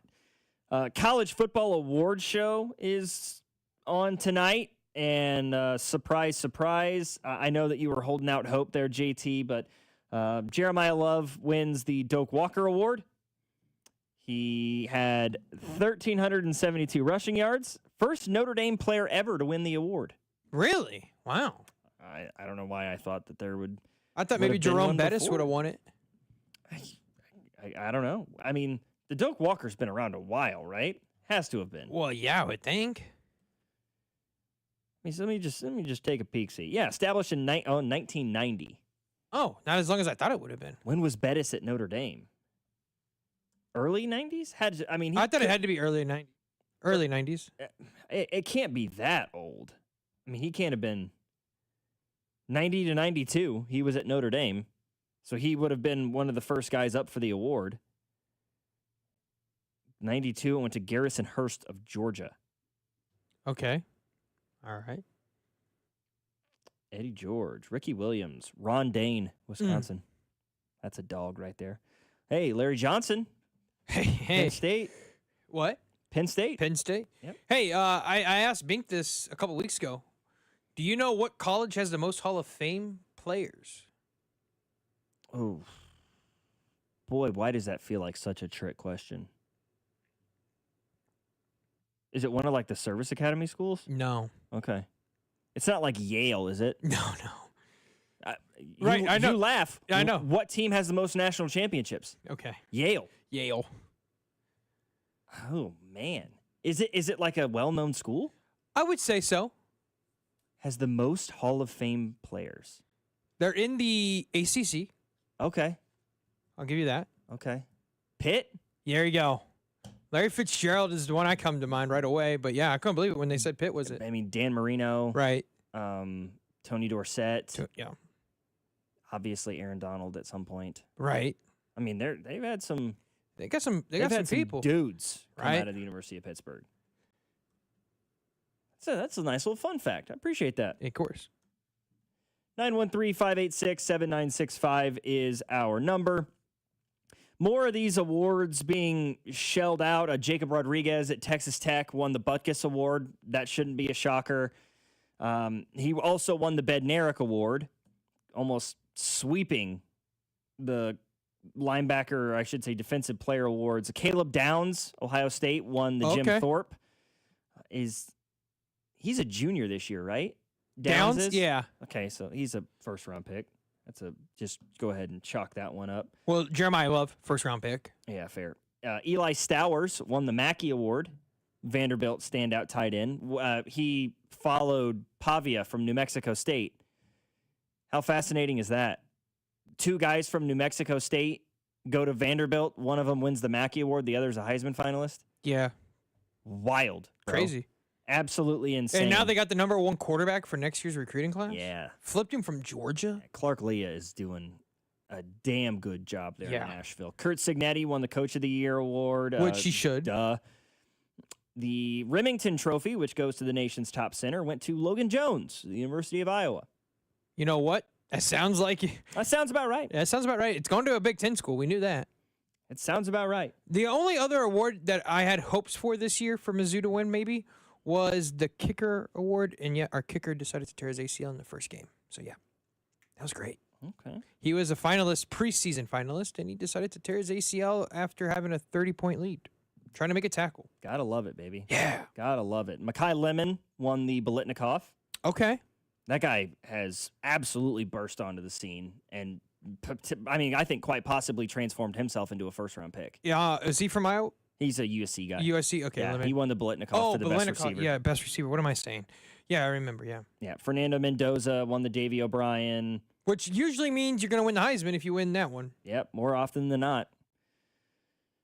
Somebody in the text line's asking me, how many Hall of Famers does Pitt have? 10 in the Pro Football Hall of Fame. 10. Damn, I didn't know Darrelle Revis went to Pitt. Why did I never put that together? Oh, wow. I forgot about that one. Never even thought. I mean, I knew Dorsett and Marino, Aaron Donald's going to be in the Hall. Ricky Jackson, Curtis Martin, Russ Grimm, Jimbo Covert, Chris Dolman. Goodness gracious. Have they won? Their last national championship was in 1976. And you got 10 guys in the Pro Football Hall of Fame? It's kind of nuts. After hours here on 96.5, The Fan. Somebody in the text line is asking, since we're talking old college football players, who's y'all's favorite 01 Miami player? Arguably the greatest college football team of all time. Let's think about it for a minute. We'll come back and give you our answer next here on 96.5 The Fan, your home for Kansas City sports. You're listening to After Hours, brought to you by Twin Peaks. Eats, drinks, scenic views on your home for Kansas City sports. 96.5 The Fan. Men, we hear it all the time. A man comes in to get his erectile dysfunction treated, and very soon thereafter, he tells us that his relationship is renewed. This is Jeff for Heartland Men's Health, and you should know that ED doesn't just affect you, it also often affects your partner. They can feel undesired, unwanted, they may even feel like you don't love them anymore. At Heartland Men's Health, we've successfully treated thousands of men for ED with protocols that have success rates as high as 90%. Which means if you're like most men, we can get you back to the guy you used to be. You could even last up to an hour or more and find you're performing like you haven't in years. So call us today and give your partner the gift of renewed love. Your first visit is only $99 and includes blood work, a medical consult, and if medically advised, a test dose. And if that test dose doesn't work in our office, your visit is free. Call 844-447-6600. That's 844-447-6600 or go to heartlandmenshealth.com. That's heartlandmenshealth.com. We have 3 offices, Overland Park, Independence, and North Kansas City. The holidays are here, and that means Smokehouse Barbecue. Why fuss this holiday season when Smokehouse Barbecue can cater all of your holiday events? That's what we do. Holiday parties, cater and burnt ends. Holiday parties, bring those hickory pit beans. Smokehouse Barbecue will take care of everything. You can visit them at one of their 3 locations in Independence, Gladstone, and Zona Rosa, or place all of your orders at smokehousebbq.com. That's smokehousebbq.com. For over 35 years, locally owned and family operated, it's Smokehouse Barbecue. Hi there, I'm Charlie. And I'm Carter. Our dad is Rex with Rex Buys KC. If you're thinking about selling a home in Kansas City and don't know where to start, our dad can help. Sometimes life throws curveballs, like moving for a new job, dealing with a divorce, or inheriting a house you weren't expecting. Dad doesn't just make offers, he talks with people to help them understand all of their options. No pressure, and it doesn't cost anything to talk with his team. He's a local home buyer who really knows Kansas City. If selling to him is the right choice, he'll give you a fair cash offer, and you can close on your timeline even in as little as 7 days. He buys homes in any condition.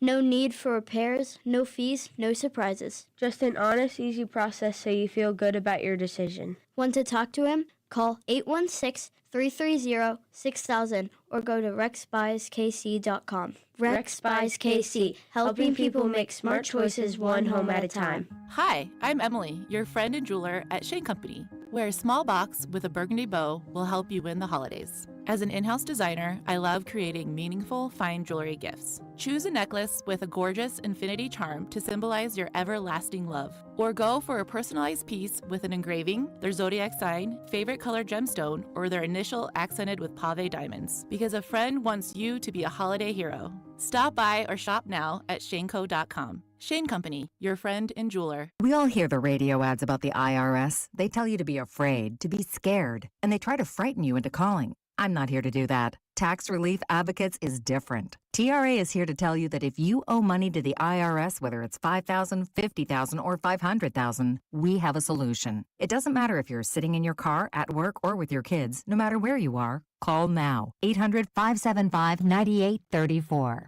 Don't lose hope. TRA can eliminate or reduce what you owe to the IRS. Generous programs are now available that can give you a fresh start. Our passion is taxes and helping individuals fix their IRS problems. We have over 1,000 5-star reviews on Google and an A+ with the Better Business Bureau. You don't need to be afraid of the IRS any longer. End your tax nightmare today by visiting us online at TRA.com or call 800-575-9834. That's 800-575-9834. Tax Relief Advocates. Real solutions for real people. The Sheet Metal Workers Local Number 2 Enrichment Grant is providing one local high school $20,000 to use on upgrades and equipment. Open to all area schools and no strings attached. Take a minute to tell us what your high school needs at helpmymocanschool.com, and we'll announce the winner January 4th on the Chiefs Radio Network.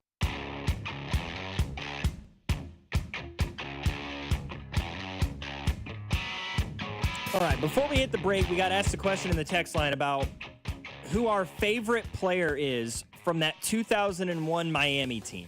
Considered by many to be the greatest college football team of all time, I would say maybe the only squad that manages to rival it might be that 2019 LSU team. Yeah, I would totally agree. But before we give our answers, unfortunately, we have to make a correction. Okay? JT was lied to, and I'm sorry to do this to you, JT, but he then proceeded to lie to the rest of us. Yep, I did. I will take full strength for it that I did lie, and it's not true about what I said about Pitt. Yes, so he saw somewhere that Pitt had the most Pro Football Hall of Famers of any college. Didn't do his research. That's bad on me. me. They are top 5. Top 5. With 10. Which is still shocking to me. Which is still, I would agree, tied with Ohio State at 10 apiece. You then have Michigan third with 11. USC and Notre Dame are at the very top with 14 each. But I'm with you. I'm surprised that Pitt is that high with 10.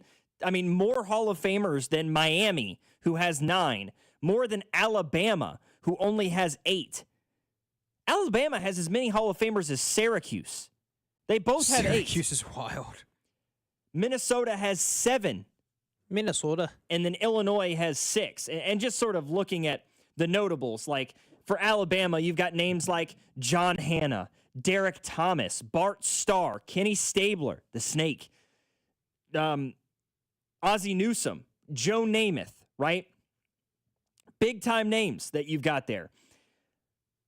But I'm looking at okay, Illinois Hall of Famers. Let's just take a peek. See, I can think of a couple off the top of my head immediately. Yeah, okay. Dick Butkus, George Halas, Ray Nitschke, but then you got Bobby Mitchell, Hugh Ray, Harold Grange. The University of Iowa has 5. Alex Karras, Paul Krause, Duke Slater, Andre Tippett, and Emlyn Tunnell. They might have a couple more on there coming up. I think Tristan Wirfs has Hall of Fame caliber talent. Yeah, I think he does. George Kittle. Of course. I think Marshall Yonda might be able to sneak himself in with the career that he had. It'll be interesting over the to years. see. It's going to be interesting. LSU actually has 6 as well. Alan Faneca, Kevin Mawe, Jim Taylor, Y.A. Tittle, Steve Van Buren. How many? I mean, Michigan, George Allen, Dan Deerdorf, Steve Hutchinson, Ty Law, Charles Woodson. Of course, very shortly, they're going to have another. His name happens to be Tom Brady. Minnesota is 7. Bobby Bell. It's a Chief legend right there. Michigan guy. Tony Dungy, Bronco Nagurski, Charlie Sanders. I feel like the Notre Dame Hall of Famers is Jerome Bettis, Tim Brown, Dave Casper, Paul Hornig, Earl Lambeau, Joe Montana, Alan Page, Bryant Young, and then a lot of older guys. What about USC? How many USC got? Troy Polamalu. Yeah, Troy Polamalu, Anthony Munoz, Junior Seau. Bruce Matthews, Marcus Allen. Yeah. Lynn Swan, Tony Baselli. How about this one? OJ. Ha. Everybody. We love OJ. Everybody put your thumbs up in agreement on that one. Please, God, don't. Man. But all right, let's get back to the question at hand. 2001 Miami Hurricanes, 12-0, BCS national champions, considered by many the best college football team ever, right? And it's hard to argue with the numbers. 38 NFL draft picks from that 01 team alone. 17 in the first round. That's absurd. Who's your favorite player off that team? Yeah, who is yours? Oh, mine? Mine's easy. Mine's easy too. Okay, who's yours? Please don't be my Sam. I was going back and forth because Okay. I really leaned a lot towards Sean Taylor because I loved watching Sean Taylor play football. But I'm going to have to go with the guy that was ahead of him on the depth chart just a little bit. Okay, he is pound for pound, in my opinion, the best all-around safety to ever play the game of football. I'm gonna guess it's Ed Reed. Yeah, Ed Reed. I mean, that guy was ridiculous. Mine's actually the guy next to Ed Reed that you just said, Sean Taylor. Okay. I felt like, and it's obviously not true, he had 64 career interceptions and he only returned 7 of them for touchdowns. But it felt like every time I watched the Baltimore Ravens as a kid, if Ed Reed had an interception, it always seemed like he took it for a touchdown. I mean, like his ability after a pick to make plays with it was just some of the most absurd playmaking that I've ever seen. Are you just talking about in college or in the NFL? Either or. Okay, because to me, I actually loved watching his rival more than him play, in Troy Polamalu. Okay. I love Troy Polamalu. I mean, Troy Polamalu was one of those guys in a very in an era of safeties that was very physically imposing, right? You had guys like Troy Polamalu, you had guys like Sean Taylor, you had Weapon X, Brian Dawkins, you had guys like Ryan Clark who just did not care for their bodies whatsoever. Ed Reed was, I just loved, he was so much of an all-around safety. Yeah. I mean, he'd come down and lay the wood on somebody, but he'd also take a pick 106 yards to the barn. I'm not just making that up. He did have a 106-yard interception return touchdown in his career. He also had a 102-yarder and a 107-yarder in his career. He had, Ed Reed, 64 career picks for 1,600 return yards. 1,600 interception return yards. That's the most in NFL history, I might add. He had 11 forced fumbles, 11 fumble recoveries. He returned 2 fumbles for touchdowns in his career. I mean, he was just, it felt like he was all over the field, man. And you paired him with a guy in the middle like a Ray Lewis. That dude was so much fun to watch. And the fact that he was only a 5-time first-team All-Pro, if I'm being honest, it disgusts me a little bit. The guy only played 12 years of professional football. 64 picks in 12 years. And Troy Polamalu only played 12 years, dang. I can understand Troy only playing 12 years because that man put his body on the line. He was out there being a dog. He'd take heads off, dog. Oh, I always remember Larry Johnson pulling him down by the hair. Oh, I failed to mention, in that era, I feel like that might be the golden era of safeties in the history of professional football. Oh, that right there, yeah. I mean, Polamalu, Sean Taylor, Brian Dawkins, Ed Reed. I know I'm forgetting others, but another guy that springs to mind is a guy who actually won a DPOY. He won a Defensive Player of the Year in the National Football League. Guy from Erie, Pennsylvania by the name of Bob Sanders. Bob Sanders. The Hitman. JT, trivia question for you. Okay. Where did Bob Sanders go to college? I'm assuming it was Iowa. I just had a feeling the way you were talking about Bob. Yeah, absolutely. Yeah, and I did. Yeah. I injected my Iowa Hawkeye fandom into the show. You bet. It's okay. You lost last night, so you have to feel some pride. Shut up, JT. They played well, damn it. It was the number 4 team in the country in Hilton. They all did right? play well. I actually don't think they're the number 4. I think they should be number 2, but that's beside the point. Bennett Sturtz scored 10 points. He was 3 of 11 from the floor, and we only lost by 4. This is an Iowa team that can get to the second weekend. They can get to a Sweet 16. It depends on who they get faced up against in the first valid round. point. But I do think they're a tournament team. They're talented enough to beat anybody in the country. The scary thing is that they lack athleticism And they lack big time offensive firepower. So they could certainly lose to somebody that they shouldn't lose to. That's the scary part, right? Yeah. What makes national championship contenders is because they beat the teams they're supposed to beat, and they're capable of beating teams better than them on nights where they shoot well or the opposing team doesn't. Iowa is an extremely talented team. They're capable of beating anybody. The problem is they're also capable of losing to a lot of teams. So the Chiefs. Yeah, more or less. Okay. Tell you one thing, we would have beaten Alabama State by more than 8 points last night. Okay. I'm assuming you're talking about Missouri. I am. Okay. Yeah, they lost. They beat Alabama State by 85-77. Yeah, I know. They It's a 3-6 basketball team. Missed the projection of team by 22, I think it was. So that was great. But listen, as long as they don't go winless in SEC play, we'll be happy.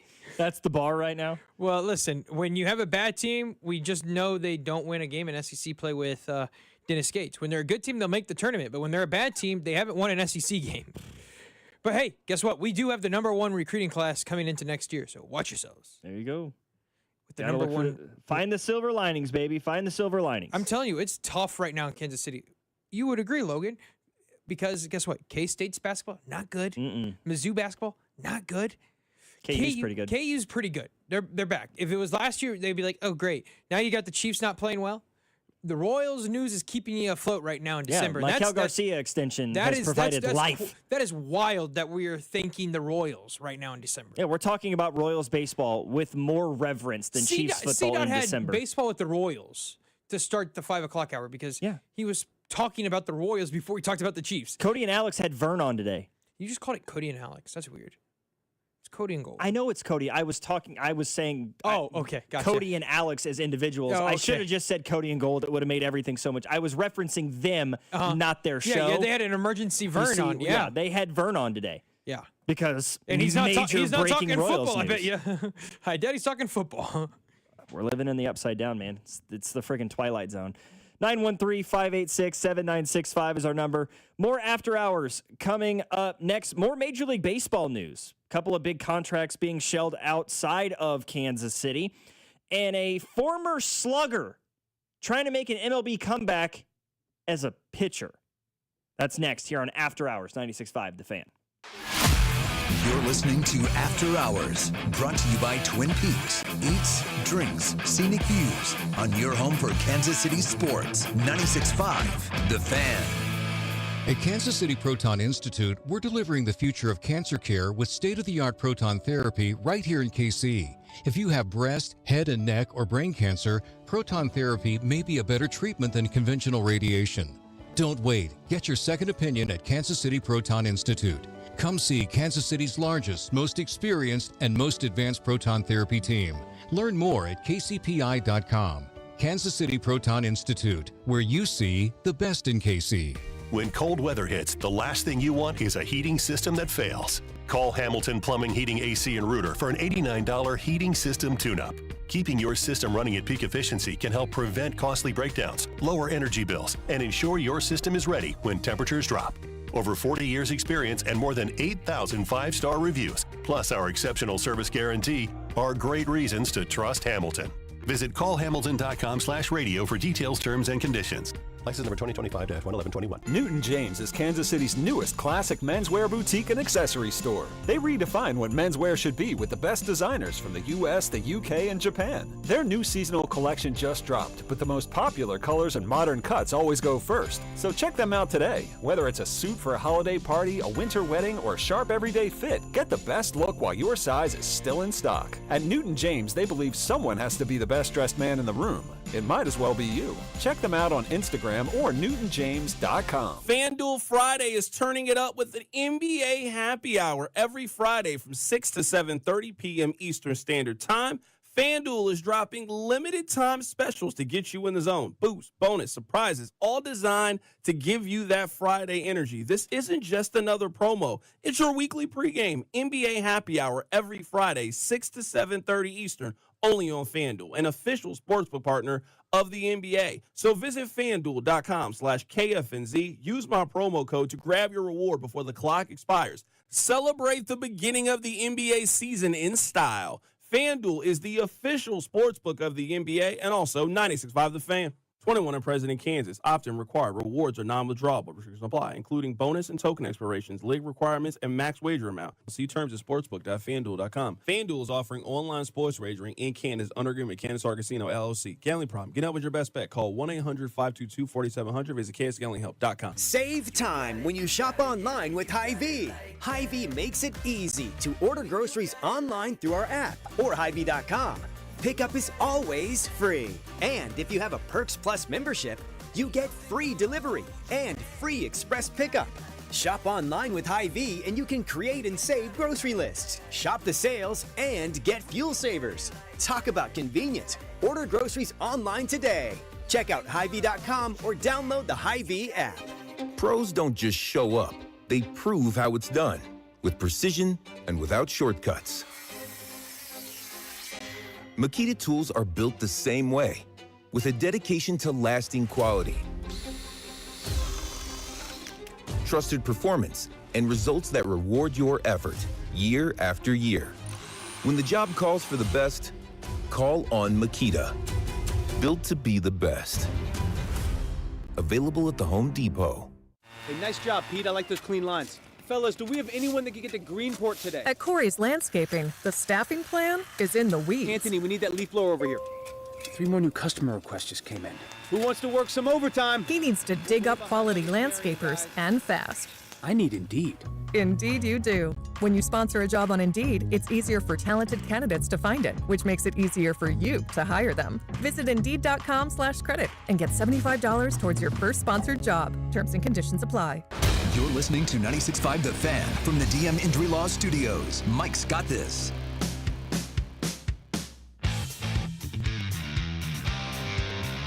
Quickly looking ahead to the college basketball that we're going to get a chance to see this weekend.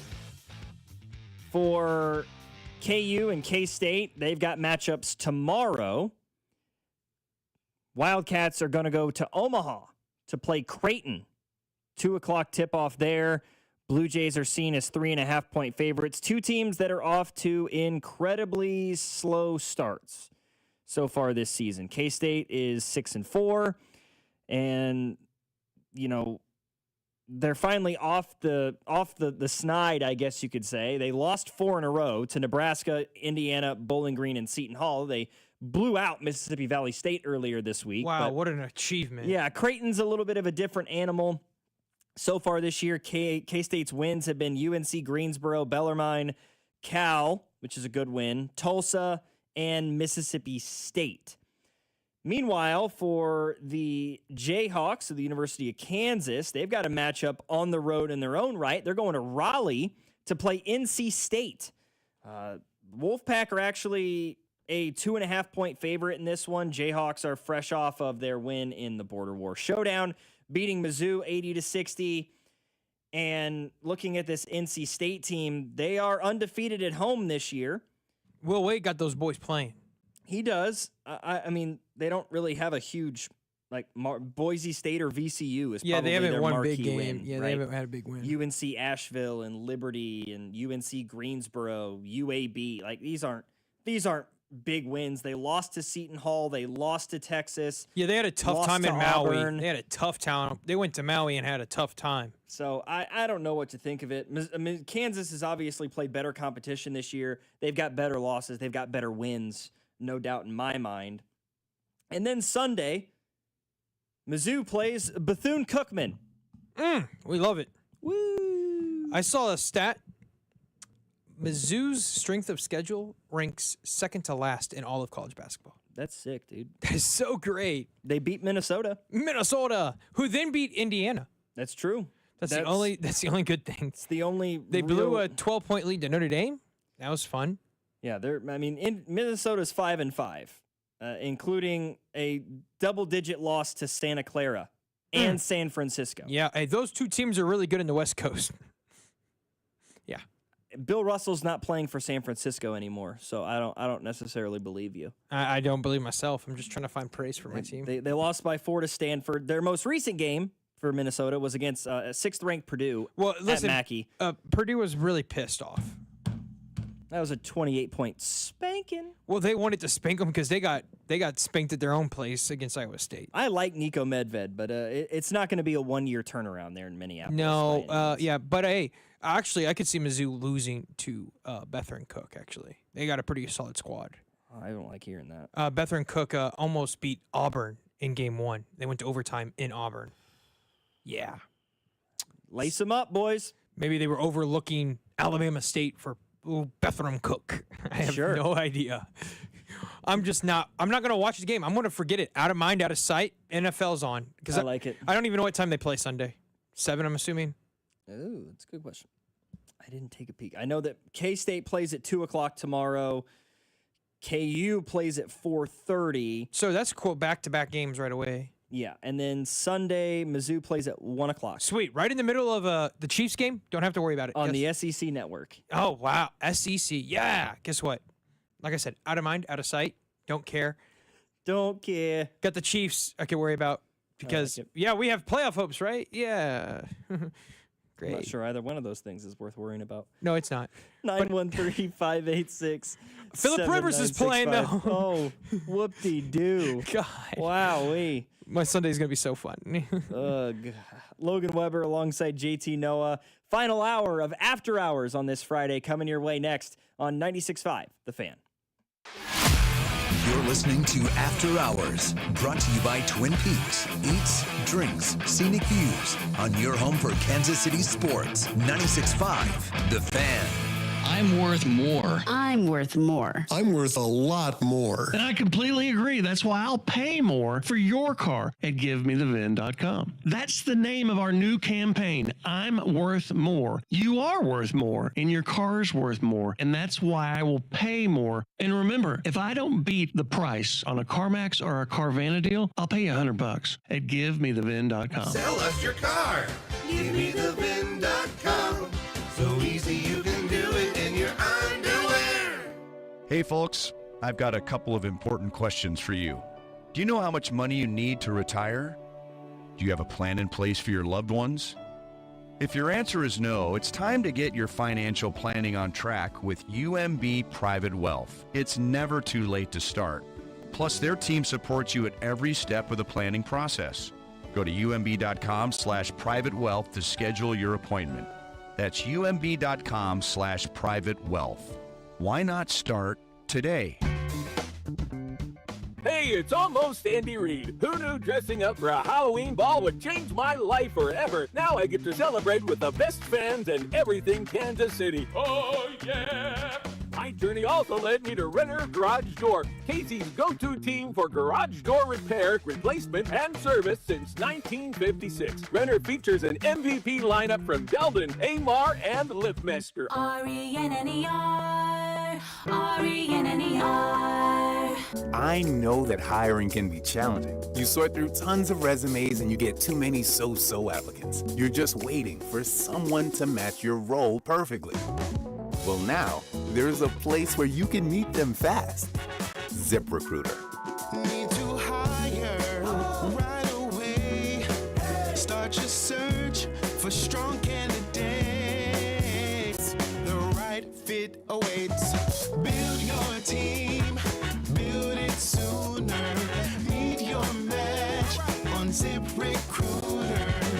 Just head to ZipRecruiter.com/free right now to try it for free.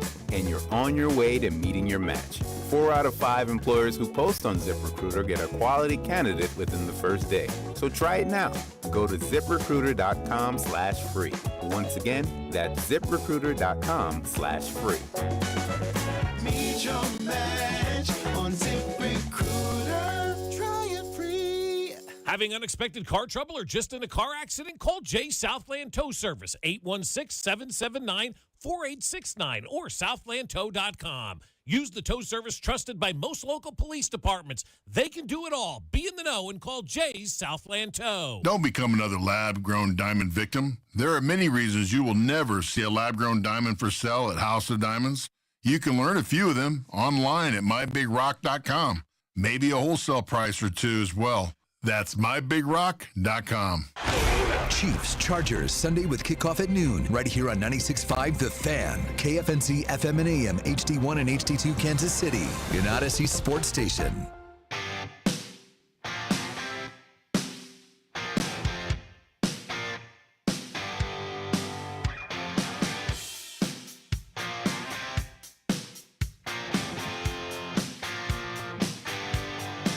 Week 15 of the NFL season rapidly approaching.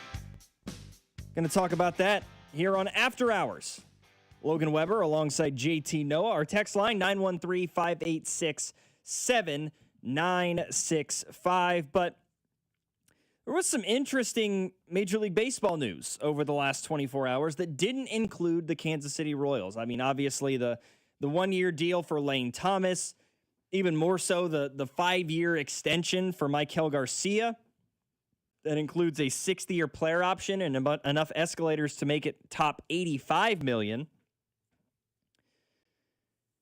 But there were also some other moves that were made. The Toronto Blue Jays traded for Chase Lee, a right-hand pitcher from the Detroit Tigers. Traded away left-hander Johan Simon. He went 4-1 with a 4.10 ERA as a reliever last year in Detroit. So it definitely appears like the Blue Jays are trying to continue this trajectory. All the reports are that they and the Dodgers seem to be the big money spenders right now in order to try to get back to the World Series. Don't even get me started with the Dodgers. I saw the report that they're keeping an eye on Skubal. I'm sure they are. Because you want to know why? Because reports are that the Los Angeles Dodgers are actively shopping Tyler Glasnow. Excuse me, what? Yes. CBS Sports reporting that the Los Angeles Dodgers are open to exploring trade offers for Tyler Glasnow. They would not be opposed to it. He's going to be making $32.5 million over the next 2 years and a $30 million team option in 2028. He was 4-3 with a 3.19 ERA in limited innings last year because of injury issues. If they're trying to take a swing at Tarek Skubal, sending out Glasnow at least opens something up. I'm not sure, man. The Blue Jays signed Tyler Rogers to a 3-year, $37 million deal with an option worth an additional $11 million. The Marlins signed Christopher Morel to a 1-year deal after he hit .219 with 11 home runs for the Tampa Bay Rays a season ago. I mean, you want to talk about sitting down bad is if you're a New York Jet fan and a New York Met fan, you lose Edwin Diaz to the Dodgers. Then you let Pete Alonso walk, in a sense. You just don't even give him an offer, I was told, and let him go to Baltimore. They definitely could have matched what Baltimore was paying. Exactly. I don't know why you wouldn't want Pete back. I mean, they're in payroll hell right now. I mean, they're paying a lot of money to a lot of guys right now. I mean, obviously, Francisco Lindor at the top of the list alongside Juan freaking Soto. I'm about saying some of them aren't, after you get past those two, not that good. They paid a lot of guys a lot of money over the years. You know, they gave Scherzer a huge deal to do not a whole lot, you know. And yeah. I saw someone post the video of Pete Alonso hitting that 3-run home run against the Brewers in the wild card game to win it. Mm-hmm. They go, funny story, if I would have told you 3 years later, the pitcher for the Brewers is now on the Mets, and the hitter is now on the Baltimore Orioles. Crazy world we live in. The Atlanta Braves making a pair of deals in the last day or so. Of course, I mentioned earlier in the show that they signed now former Kansas City Royals outfielder Mike Yastrzemski to a 2-year, $23 million deal.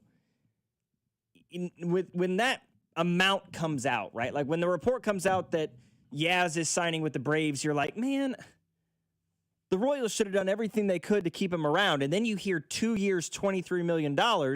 And from my standpoint, it's like, okay, yeah, too rich for my blood.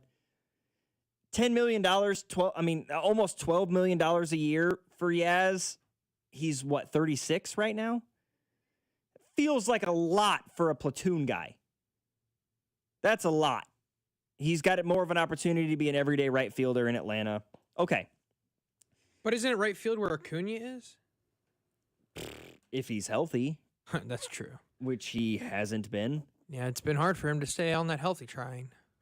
And I mean, when he's healthy, Ronald Acuna Jr. is talented enough to play pretty much anywhere he wants. Oh, yeah, he can play any of the outfield spots. I mean, it sounds as if they're going to let Marcelo Zuna go. I would. That dude's old. So maybe they're leaning towards the possibility of letting Acuna just DH to try to keep him healthy. I mean, I don't know. He only played 91 games last year. You know, he played in 48 games in 2024.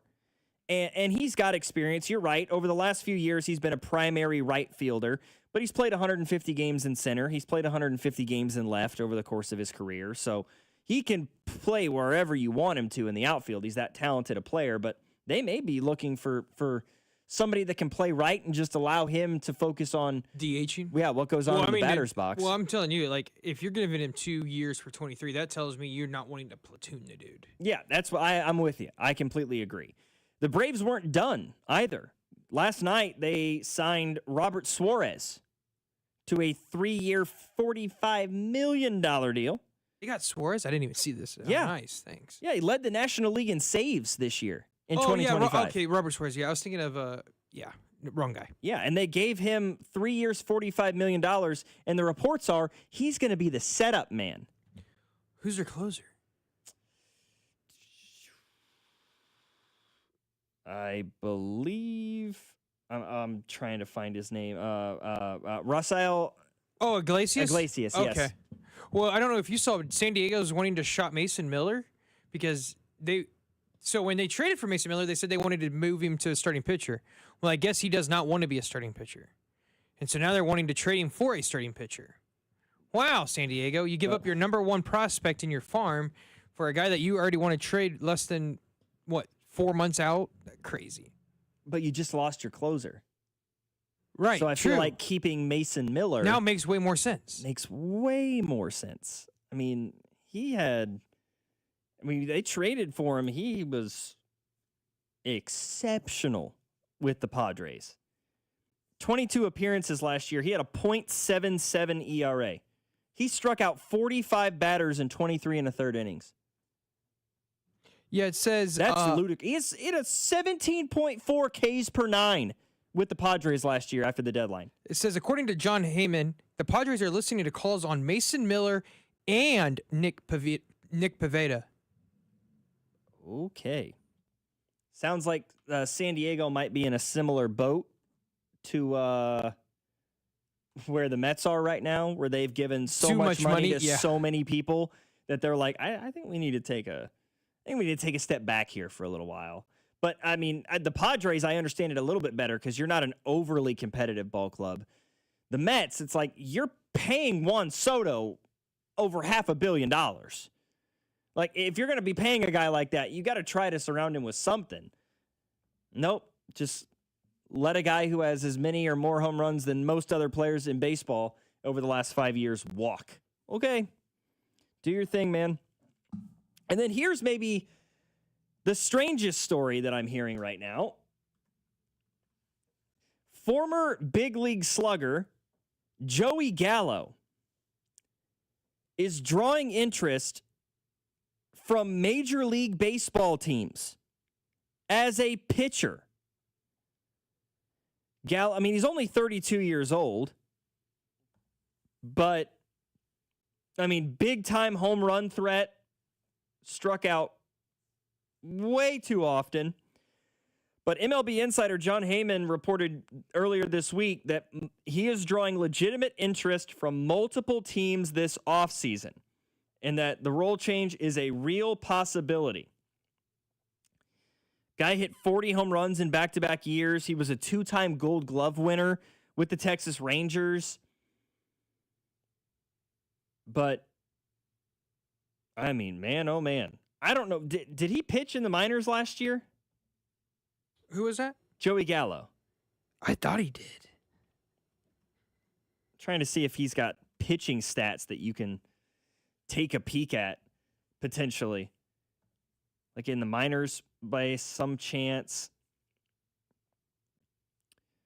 I mean, I'm not seeing any sort of pitching numbers necessarily for him, at least as a minor leaguer. But hey, man, do what you got to do to stick around, I guess, you know. Last played Major League Baseball in 2024 as a member of the Washington Nationals, where he hit 161 with a 277 OBP, 336 slugging across 76 games. He had 10 home runs. That guy bounced around a lot. 10 Major League seasons he played for 5 teams. Wow. Rangers, Nats, Yankees, Dodgers, Twins. I remember he was a righty killer as that lefty bat with the Rangers. Ugh. I don't know if you've ever seen the funny clip of him, but he was playing, I think it was like one of the MLB the shows, and on that MLB the show, if you picked your favorite team you've seen that video? Yeah, and just like with a terrible face. And he's so mad at it. He's like, look what they did to me. Oh, man. Yeah, I don't know. It's a cool story if Gallo can do it. I'm not super convinced that it can happen, but God knows, man. 913-586-7965 is our number. Let's talk about the NFL. We've got some news coming out of multiple different places. Big news for the Pittsburgh Steelers today. They may be without one of their top players, if not their top player, for quite a while. Bengals have more injury concerns. Cowboys might be getting some guys back. And the Bengals should be worried about their quarterback. Bengals should be worried about a lot right now. 913-586-7965. Logan Weber alongside producer for tonight's show, JT Noah. This is After Hours on your home for Kansas City sports, 96.5, The Fan. You're listening to After Hours, brought to you by Twin Peaks. Eats, drinks, scenic views on your home for Kansas City sports, 96.5, The Fan. Men, it's the holidays, the season of all kinds of hustle and bustle. But if your energy is down, if you aren't sleeping well, if your sex drive is MIA and you just don't feel like the guy you once were, maybe it's tough to get excited for all the holiday cheer. This is Jeff for Heartland Men's Health, and if this sounds like you may have low testosterone. And if so, this is the season for you to get treated. At Heartland Men's Health, we're experts in treating low T. If you're like most guys, you'll feel the change in just a few weeks. And truly, the results can be life-changing. You'll have improved mental clarity, your energy will kick up, your workouts will be better, your sleep patterns will improve, and your sex drive will likely heat up as well. So call us, and don't go through another season with low T. Your initial visit is only $99 and includes blood work, a medical consult, and if you start on testosterone the day of your appointment, your visit is free. Call 844-447-6600 or go to heartlandmenshealth.com. That's heartlandmenshealth.com. We have 3 offices, Overland Park, Independence, and North Kansas City. Football is still in full swing, and Underdog is the best place to get in on the action. Plus, you can make entries and win money right now in Missouri. Playing an Underdog is super easy. You just have to choose which of your favorite players will go higher or lower on their stats. Rushing yards, receptions, touchdowns, plus a million other choices. And if you get all your entries right, you could win up to 5,000 times your money. Plus, they got so many different ways to play. Ladders, streaks, pick'em, and champions, where you can choose the way you want to make those selections over at Underdog. Download the app today. Use promo code TAPP, T-A-P-P, to score $75 in bonus entries when you play your first $5. That's promo code TAPP, T-A-P-P. Underdog. Make plays, win money. Must be 18 plus and present in Missouri. Terms apply. See assets.underdogfantasy.com/web/play and get terms _DFS_.html for details.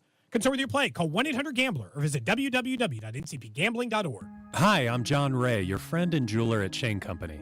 When you buy an engagement ring or fine jewelry gift from Shane Company, you get more than what you paid for. Our jewelry comes with our all-inclusive free lifetime warranty. It covers everything. There's no fine print. You'll get unlimited cleanings, resizings, and repairs. Plus, it even protects your engagement ring's center stone. We stand behind the quality of our jewelry, and that's our gift to you this holiday. Peace of mind. Because a friend knows the best things in life are free. Shane Company, your friend and jeweler. Hi, this is Toby Tobin along with Jason Goodenkoff from Lewisburg Ford, Lewisburg, Kansas. Hi, Jason. Hello, Toby. Great time of the year. It is that time of year, Toby. It's the year-end sales event. Ford always puts their best foot forward, and Lewisburg Ford is always $50 over invoice. We've got the 000 promotion going on right now, Toby. That means we've got 0% financing for 66 months with 0 down payment and no payment for 90 days on 25 F-150s, 25 Explorers, 25 Escapes, 25 Mach-E, 25 Lightning, and 25 Transit. It covers about the whole gamut for everything we've got out there, Toby. And you got 0 down payment, and you got no payments for 90 days. So we've got huge incentives. That is huge. What else? Right now, you can get up to $9,000 off a brand new F-150 and get 0% for 66 months. Anything on SUVs? Yeah, you've got up to $10,000 off on a 25 Escape right now, Toby. Holy cow. Yeah, that's with our $50 over invoice and the 000 promotion. It's a great time. Lewisburg Ford, what is your phone number? 816-444-2300. Or LewisburgFord.com. The holidays are here, and so's the newest Academy Sports and Outdoors, right in your neighborhood. Score kids ride-ons that say, my 8-year-old's truck is nicer than mine. Grills and smokers that say, there is no wrong way to cook a turkey. And new Nike fleece hoodies that say, I keep it chill no matter the temp. Academy has all the legendary Christmas gifts your family wants at undefeatable prices, because here, fun can't lose. Win Christmas at your new Academy Sports and Outdoors. Hi, Kansas City. This is Steven Spector from 96.5 The Fan and the Chiefs Radio Network. Every year, our sister station, KMBZ, provides new coats to area kids in need through Coats for Kids. They partner with Pinnacle Bank and Operation Warm to buy new coats, which are then distributed through area schools. This year, 96.5 The Fan is helping support the program, and you can too by making a donation. It's simple. Text KMBZ Coats to 44321 or visit kmbz.com. All of us on 96.5 The Fan want to make sure area kids have a warm Christmas.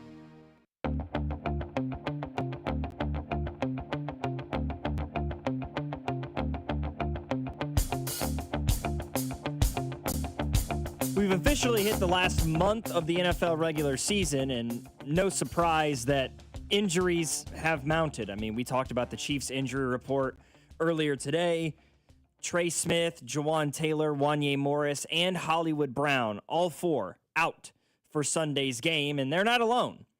The Pittsburgh Steelers are going to be without TJ Watt for at least this Sunday after he was rushed to the hospital and had surgery yesterday to repair a partially collapsed lung.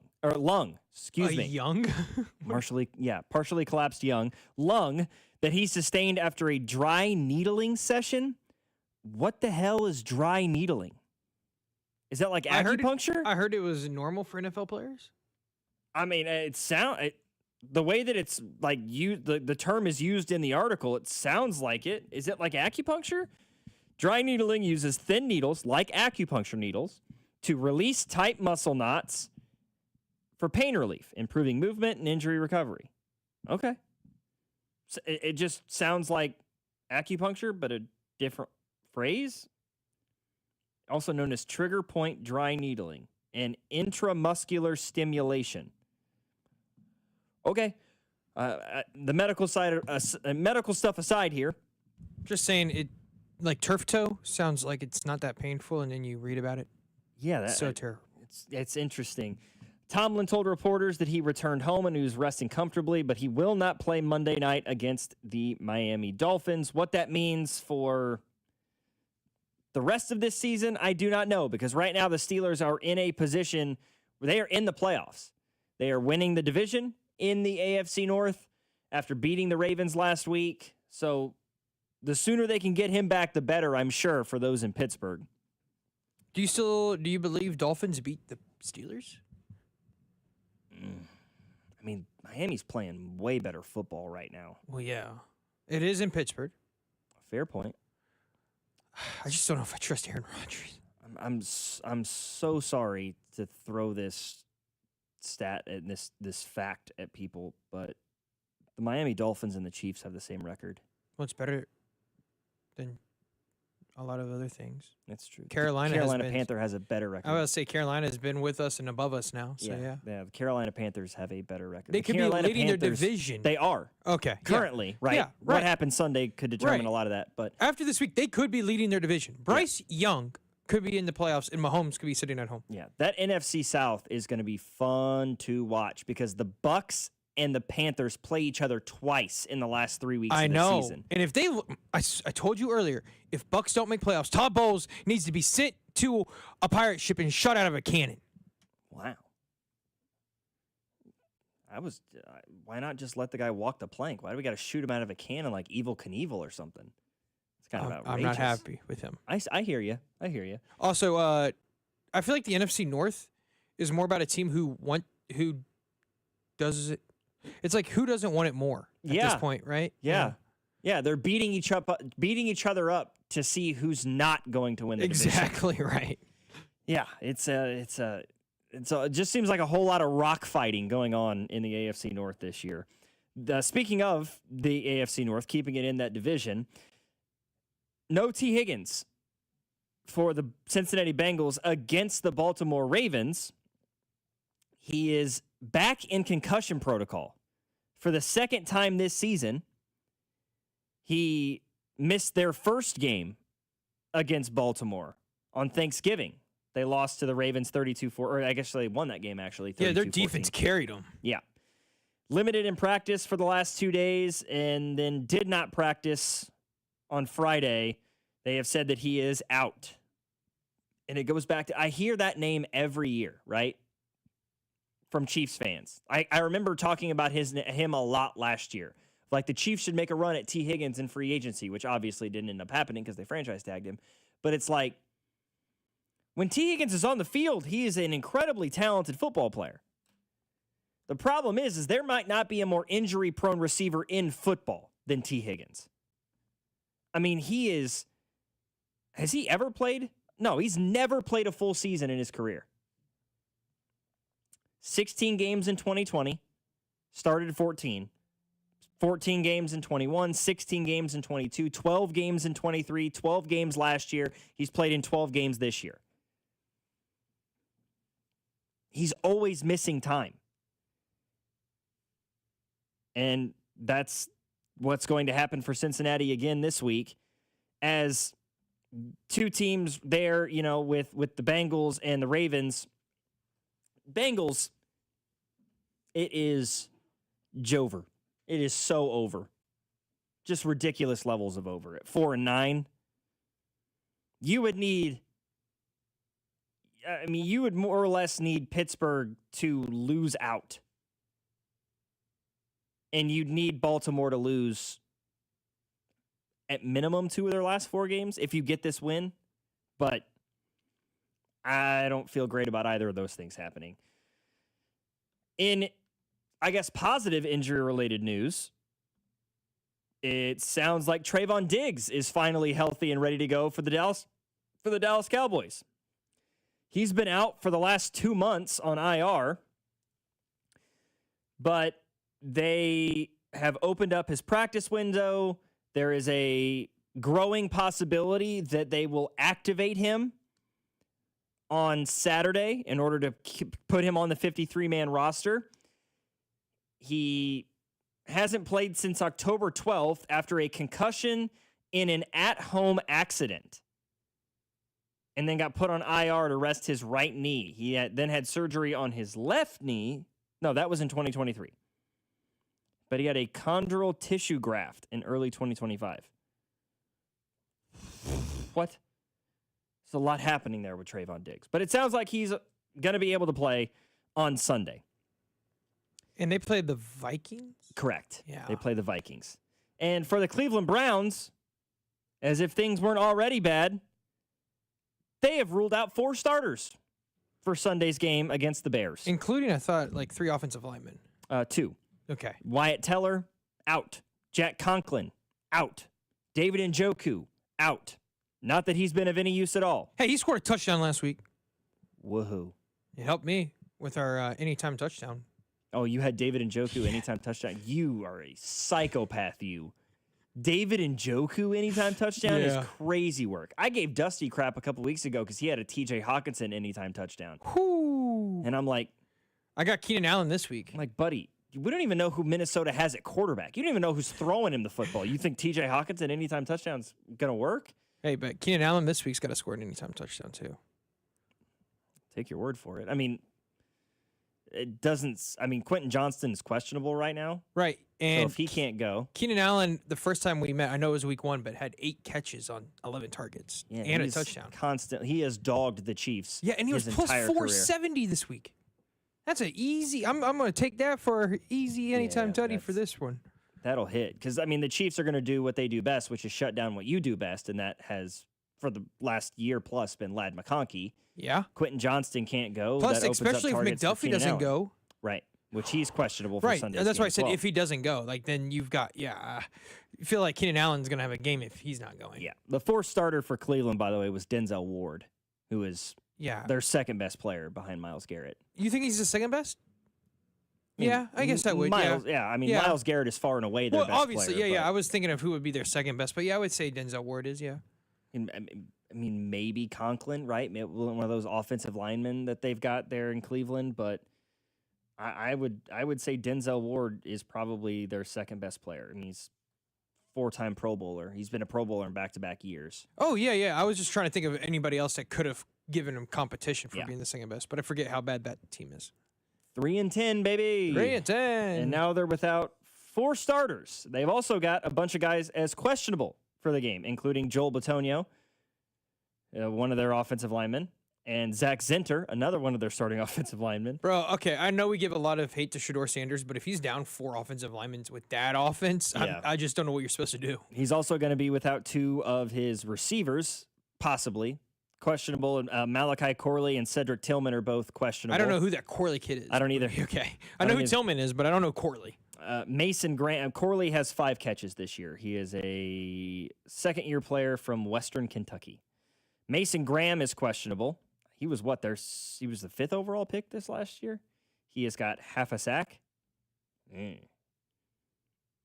Not good. Not good, Cleveland. They've also ruled out Aiden Huntington, Dylan Sampson, and, of course, Deshaun Watson. Why are we listing Deshaun Watson as out? He's obviously out. We know that you're trying to... What are we going to do with him? Yeah. Good God. Hey, talking about the Browns, I know this is going back to college, but did you see Freddie Kitchens is out at UNC? I did. They fired their offense. He was the offensive coordinator, Yeah, right? he was the OC. Freddie Kitchens, ex-Browns coach, yeah. I mean, they were terrible. Oh, terrible, yeah. Well, they also fired their special teams coordinator, and someone goes, what's his girlfriend's name? I can't think of her name. The Bill Belichick's girlfriend. Belichick's something Hudson. Yeah, Hudson didn't like the special teams play after all, and got him fired. Oh, my goodness. Jordan Hudson. Jordan, yeah. Yeah. I almost said Jennifer Hudson, and I'm like, no, she's a singer. Yeah, Jordan. Jordan Hudson, yeah. And then, I mean, sticking with college football stuff, Bryant Haynes, who's the defensive coordinator for Indiana, just got a pay raise. Who did? The defensive coordinator at Indiana. Oh, yeah. Yeah, they just gave him an extension that will make him, and a pay raise that will make him one of the highest paid assistant coaches in college football. Wow. Did you see the defensive player for the Indiana Hoosiers, the one that is second leading in tackles? He was giving high fives to his fans after the Big Ten championship, and he's now out for the season because his foot gave out on him while giving high fives to fans. I did not see that. Yeah. Oof. Tough blow before going to the playoffs. That's tough, man. That sucks. 913-586-7965 is our number. We'll get into some more NFL Week 15 conversation here. Coming up, somebody in the text line, 913, thoughts on Kingsbury as the Chiefs coach once Andy decides to retire? No. I don't think so. I don't hate the idea. It's just I don't see it happening. I would like him to be the OC, but not head coach. Is he still in Washington? Yeah, he's still at Washington. And they have taken a nosedive. Well, I mean, but you also got to give where you don't have your quarterback. They've been bad with Jaden Daniels in the lineup. Okay, you're right. I mean, it hasn't been good with Jaden Daniels in there, and especially not with him out of it. But I truly don't know who I would want after Andy Reid. I've wanted McVay, but I don't think you can get McVay from LA. God, no. I don't see that happening. I mean, when is Andy going to retire? Well, that's the greatest question. You don't know. We have no idea. So we can speculate till we're blue in the face if we wanted to. OC would be great too. Do you think they get rid of Matt Nagy? I don't know. I don't either. At this point, I'm fine with it. With him gone? Like, do I think he's the problem? No. I think there's bigger issues, yeah. He seems like, to me, it's like a symptom of a larger illness sort of a thing. Like you're trying to treat the sniffles when you have pneumonia sort of thing. But if there are people out there who believe that Matt Nagy is the illness, then okay. You fire Matt Nagy, you replace him with somebody else, and then if things continue to be what they've been the last couple of years, you got nothing to hide behind anymore. Yeah. Nobody does. Not the fans, not Andy, Patrick, nobody. Now you have something to, you don't have your scapegoat to fall back on anymore. But if you are going to fire Matt Nagy, I do not want to hear Eric Bieniemy's name. I don't. You don't want to hear it? It has to be somebody else. Yeah. It has to be somebody who has never at any point had any kind of relationship with this organization or Andy Reid as a head coach. In my view, it's got to be somebody else. It's got to be somebody from the LaFleur system or the McVay system or damn it, what's that guy's name? McDaniel from Dolphins? Yeah, because he's McDaniel is he a McVay guy or is he a Shanahan? Right? I'm Kyle McVay. Shanahan. Yeah, you know, McVay. a McVay or a Shanahan or a LaFleur, somebody from a system like that, because they all run West Coast, but they have their own unique sort of things to somebody from that's not an Andy Reid protege. Somebody that doesn't come directly from the coaching tree, that isn't going to allow what I believe to be a bit of an echo chamber. It's just become a yes man mentality in that facility a little bit. Well, that's what it is. Something that breaks that. And I don't think Bieniemy breaks that. Because Bieniemy went elsewhere. He tried elsewhere. So why would he come back to try to do it again when he knows it's not going to work? Because it's safe, right? Bieniemy, I think, would be very interested in it. Obviously, he's the running backs coach for the Bears right now. He's having fun with it, I would assume. I'm assuming he is, but he's not an OC right now. He has a chance to come back and be an OC for the Kansas City Chiefs. I mean, why wouldn't you take that? I don't think it makes sense for the Chiefs. No. But I would say I love how people blame, and I know you're not, but I love how people blame, and I go back to this. Blame Matt Nagy. I get it. He's the OC. Your offense hasn't looked good since he's taken over. But Matt Nagy took the Bears with Mitchell Trubisky to the playoffs, and he's a double doink away from winning a playoff game against the Philadelphia Eagles, folks. It's not like he doesn't know how to coach. I get it. The offense doesn't look good, but it also doesn't help when you don't have wide receivers or weapons around Patrick Mahomes. Want to hear something crazy? This shocked me, right? Because I've been with the people of like the offense hasn't looked great, and it hasn't by our standards. The Kansas City Chiefs are 7th in the NFL in total offense. 7th. 30 out of 32 teams, yep. They're 11th in the league in points per game. Okay. But we're still complaining. So it's still a borderline top 10 offense. Right. I mean, Matt Nagy is drawing interest as an NFL head coach for a reason. For a reason. He was a decent head coach at the Bears. Like I told you, he took Mitchell Trubisky to the playoffs. I don't agree. But if that's what it takes to break up this monopoly, this like I said, this echo chamber of ignore the outside noise and just do what we do in the building and just keep banging your head again, right? What they say the definition of insanity is, it's doing the same thing over and over again, expecting a different result. That's kind of what this feels like a little bit. But somehow they're still a top 10 offense in the NFL. The only thing I didn't know was the other day I was listening to Fesco and Dusty, and Nate Taylor was on, but our running back coach is a former wide receiver. Now that makes no sense to me. Happens, man. You got to have a running back. Think about all the teams that are potentially going to make the playoffs. They have a running back. Guess what the Chiefs don't have? A running back. They haven't had a running back since they got Kareem Hunt the first time. Clyde Edwards-Helaire, nothing. Pacheco was really good for being a 7th-round pick, but he's not a running back that you can truly go with. Yeah, I'm not necessarily blaming the position coach for that. I blame lack of personnel. Well, yeah, I'm not blaming the coach for that. I'm just saying that there's no good running back that has been around for Mahomes since his first year as a starter. I don't disagree at all. 913-586-7965, other than maybe that beginning of that second year with Kareem Hunt before everything. Well, that's what I'm saying. The first stint you had with Kareem Hunt. Yeah. Yeah. Yeah, before everything kind of, where he put himself in that position. Right. Yeah. Things went bad and is what it is. Is Damian Williams the best running back that Patrick Mahomes has ever played with consistently? Oh, consistently? Probably. Jerick McKinnon. Dude, shout out Jerick McKinnon. Yeah, man. Dude. I mean, unbelievable. My mother-in-law's favorite player for years, Jerick McKinnon. Absolutely loved him. 913-586-7965 is our number. We'll talk more NFL Week 15. We'll also talk some more Chiefs Chargers for Sunday. Maybe give a score prediction before Sunday's game here on After Hours. Logan Weber, JT Noah, 96.5, The Fan. You're listening to After Hours, brought to you by Twin Peaks. Eats, drinks, scenic views on your home for Kansas City sports. 96.5, The Fan. Twin Peaks is the best in the game. Here, it's bigger game days and bolder fight nights. I mean, where else can you find a scratch kitchen that always comes in clutch every day from lunch to late night? Only at Twin Peaks, the #1 sports bar.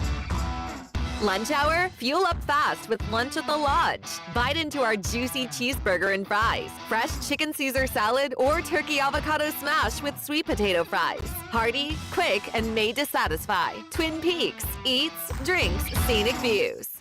Yellowstone. The epic ranching drama is now a Kansas Lottery scratch ticket, and your ticket to experiences you can't get anywhere else. Top prize of $25,000, plus second chance drawings that let you live the show. Attend a premiere or visit the set, but know what you're getting into. Just kidding. This is a game, not the show. Play Yellowstone. See KSLottery.com for details. Call Hamilton today for our $79 mainline drain cleaning special. The pros at Hamilton will inspect your drains with video camera technology to pinpoint exactly what is needed to clear those clogs and help prevent expensive drain repairs. The expert technicians at Hamilton are ready 7 days a week to solve your problem the right way, the first time. Over 40 years experience and more than 8,000 5-star reviews are great reasons to trust Hamilton. Visit callhamilton.com/radio for details, terms, and conditions. License number 2025-11121. Newton James is Kansas City's newest classic menswear boutique and accessory store. They redefine what menswear should be with the best designers from the US, the UK, and Japan. Their new seasonal collection just dropped, but the most popular colors and modern cuts always go first. So check them out today. Whether it's a suit for a holiday party, a winter wedding, or a sharp everyday fit, get the best look while your size is still in stock. At Newton James, they believe someone has to be the best dressed man in the room. It might as well be you. Check them out on Instagram or newtonjames.com. FanDuel Friday is turning it up with an NBA happy hour every Friday from 6 to 7:30 p.m. Eastern Standard Time. FanDuel is dropping limited time specials to get you in the zone. Boost, bonus, surprises, all designed to give you that Friday energy. This isn't just another promo. It's your weekly pregame NBA happy hour every Friday, 6 to 7:30 Eastern, only on FanDuel, an official sportsbook partner of the NBA. So visit FanDuel.com/KFNZ. Use my promo code to grab your reward before the clock expires. Celebrate the beginning of the NBA season in style. FanDuel is the official sportsbook of the NBA and also 96.5 The Fan.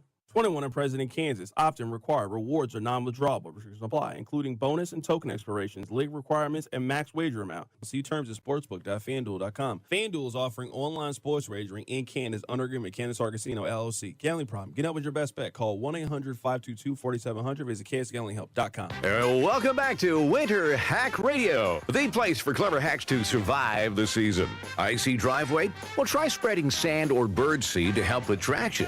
Snowy puppy paws? Well, grab a whisk, brush it off, done. Catch COVID-19? Well, just get... Actually, there's no hack for COVID-19. But if you test positive, prescription medications for COVID exist. Ask your doctor if they're right for you. Visit PfizerForAll.com to learn more. Sponsored by Pfizer. The Sheet Metal Workers Local Number 2 Enrichment Grant is providing one local high school $20,000 to use on upgrades and equipment, open to all area schools and no strings attached. Take a minute to tell us what your high school needs at helpmymocanschool.com, and we'll announce the winner January 4th on the Chiefs Radio Network.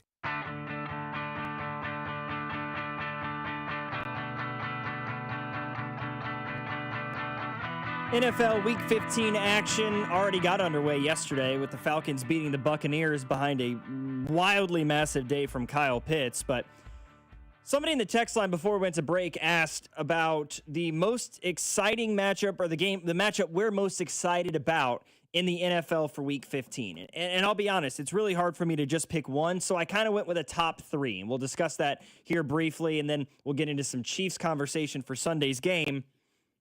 The first game I look at, Bills-Patriots. Noon kickoff on Sunday. For not that either of these teams is in any kind of jeopardy whatsoever of not making the playoffs, but this feels like a game where the Patriots can really make a statement. Because you beat Buffalo earlier this year in Buffalo, I may add. You've now got them at home. You win this game, the division is yours. It is over. You have won the AFC East. You can keep pace or even move ahead of the Denver Broncos, depending on what happens in their game, which we'll talk about in a minute. And on top of all of that, right? Win the division, you keep pace for the 1 seed, but you also sweep the season series against the Buffalo Bills, which you haven't done in a while. A team in Buffalo that has really controlled that division for the last 5 or 6 years. It's now yours, and with a young roster and all that talent and a budding superstar in Drake May, you can make a major statement about, hey, Buffalo's not the only team in this division anymore. And I think the Patriots are going to do that. They're coming off a bye, so they're going to be fresh and ready to go at home. The Bills' defense is Swiss cheese. Bills' defense is Swiss cheese, and they just played a tough game in the snow against the Bengals last week. I think the Patriots come out here, and I'm taking them and the points on the spread. Yeah, Buffalo's a 1.5 point favorite, which is kind of surprising. I'm taking the money line for the Patriots. I think they win. If I had to give a score, 27-23. This feels like a game that'll be the most raucous environment in Foxborough since the Tom Brady era. Oh, for sure. It's going to be fun to watch. The second game I've got for you is the Denver Broncos at home, hosting the Green Bay Packers. And speaking of road favorites, Green Bay is actually a 2.5 point favorite at Mile High in this game. A little bit. Okay. I think some of it is because I can't say I blame the people in Vegas, because I kind of have more faith in the Packers than I do the Broncos. The Broncos defense is the Broncos defense. They're really, really good. The Packers have a really solid offense. They're not one-dimensional. They can kill you with Emmanuel Wilson or Josh Jacobs in the backfield. They've got good receivers. You know, they just got Dobbs back. They got Dobbs back. They got Wicks back. Yeah. You know, you roll with the only one they're missing is Tucker Kraft. Right. Which is tough. It's huge, yeah. Jordan Love has played really good football since Thanksgiving. At the same time, the Broncos have kind of been skirting by, right? I mean, they're the Chiefs of last year. They beat the Raiders. Wow, beat them. Congrats. By 7. I would say by 10. No, they beat them by 10. Let's be real. Pete Carroll's skeptical at best decision there. But I think this is a huge game. Packers can continue to hold on to the lead they have in the NFC North. The Broncos can, regardless of what happens in the Chargers game, absolutely unequivocally 1000%, bam, it's mathematically impossible for anybody else to win the AFC West. It's theirs, and they can keep pace or take over the 1 seed in the AFC depending on what happens in the Patriots game. If you're a Chiefs fan and you're one of those slimmers that have hope still, you're hoping the Broncos lose. Yeah, not going to happen. You don't think they're going to lose? I mean, it doesn't matter even if I'm just saying, the Chiefs have no chance of winning that division. Well, no, I'm saying if you have a sliver of hope of wanting to get into the playoffs, your best hope is the Broncos losing this game, in my opinion. Okay. Because then they would have to probably play their starters come Chargers week 18. I see what you're saying. Yeah. I see what you're saying. Because I feel like if they win and the Patriots lose, then the Broncos have pretty much got the 1 seed almost in lock. I saw the percentage. If they win and the Patriots lose, it goes up to 78% chance for the Broncos to lock up the 1 seed. I think the Chiefs' best case scenario is that both of them keep winning. Well, yeah. I mean, as long as they keep doing the same thing each week, that's fine. If the Broncos have the division, have the 1 seed locked up, they're not going to play their guys week 18. If they're not going to get the 1 seed, then they may as well not play week 18 either. They're in a terrible, terrible spot right now. It's not good. And then the third game I have, and I saw the Colts Seahawks game. I was a little bit intrigued by it because, of course, the whole Phillip Rivers hoopla, but The third game I've got is Lions-Rams. Going to be so good. If the Rams continue to win, they're going to be the 1 seed in the NFC. I think they might be the best team in football. I really do. Matthew Stafford's going to win the MVP. They have a really, really good, underappreciated defense and 2 running backs that play well in Kyron Williams and Blake Corum. The Lions need to win in order to stay in the playoff hunt. They have to. Sitting at 8-5 and on the outside looking in as things stand in the NFC right now, it's going to be a good week across the NFL. 913-586-7965 is the number. We'll take a break, come back, and give you a prediction for Chiefs-Chargers on Sunday. Can the Chiefs get back to 500? Does it even matter? That's next here on After Hours. Logan Weber, JT Noah, 96.5, The Fan. You're listening to After Hours, brought to you by Twin Peaks. Eats, drinks, scenic views on your home for Kansas City sports. 96.5, The Fan. The world's largest sportsbook at your fingertips has arrived in Missouri. Circus Sports is sports betting the way it should be. With high app limits, player-friendly pricing, and exceptional customer service, Circus Sports is better for the better. From football to basketball, college sports to pro, start betting like the pros in Missouri. Built for sports bettors by sports bettors. Download your new bookie today at circusports.com. Must be 21 or older. For problem gambling, call the Problem Gamblers Helpline at 1-800-522-4700. I'm worth more. I'm worth a little more. I'm worth a lot more. I completely agree. You are worth more, and your car's worth more, and we want to pay more at GiveMeTheVin.com for good cars, because they are worth more, and so are you. And remember, if I don't beat the price on a CarMax or a Carvana deal, I'll pay you $100. For top price, trust, and ease of transaction, GiveMeTheVin.com, America's best car buyer. Sell us your car. GiveMeTheVin.com. So easy you can do it in your underwear. Extra, read all about it. The Fed just cut interest rates again, and that means now is the time to refinance with Golden Oak Lending. Lower rates mean lower payments, and our customers are saving hundreds every month.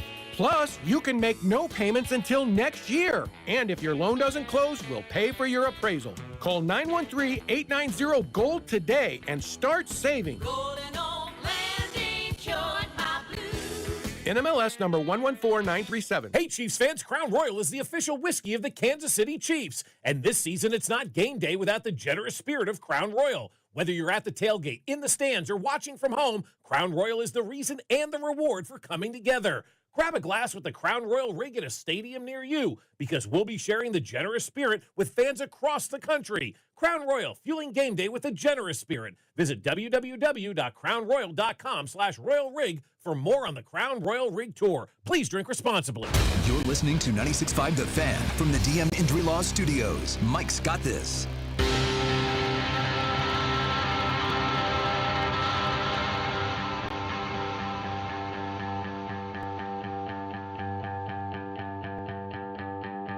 Okay, does Vegas know something that the rest of us don't?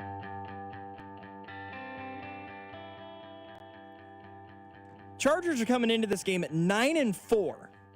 Fresh off a win, Monday night over the Philadelphia Eagles, the defending Super Bowl champions. The Chiefs are, cue the memes, 6-7, fresh off a loss to the Houston Texans. I get that the Chiefs are at home, but in what world are you saying Kansas City is a 6-point favorite? That's what ESPN has them at. That's the spread on this game. Kansas City at -6. What are they seeing that we're not seeing?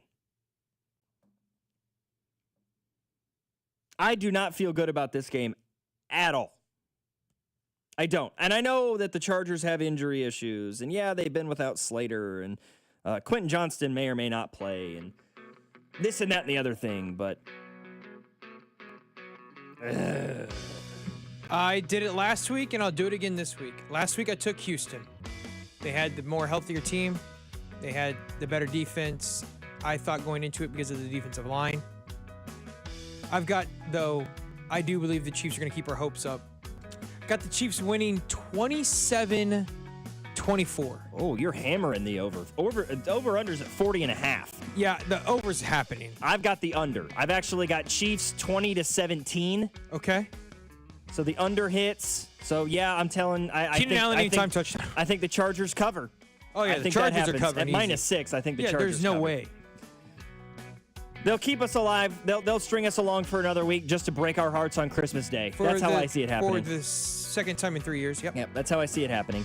For my producer, JT Noah, I'm Logan Weber. Thanks for joining us on tonight's program. Thanks for getting involved in the text line. Really, really appreciate you guys hanging out for the last 3 hours here on After Hours, your home for Kansas City sports, 96.5, The Fan. You're listening to After Hours.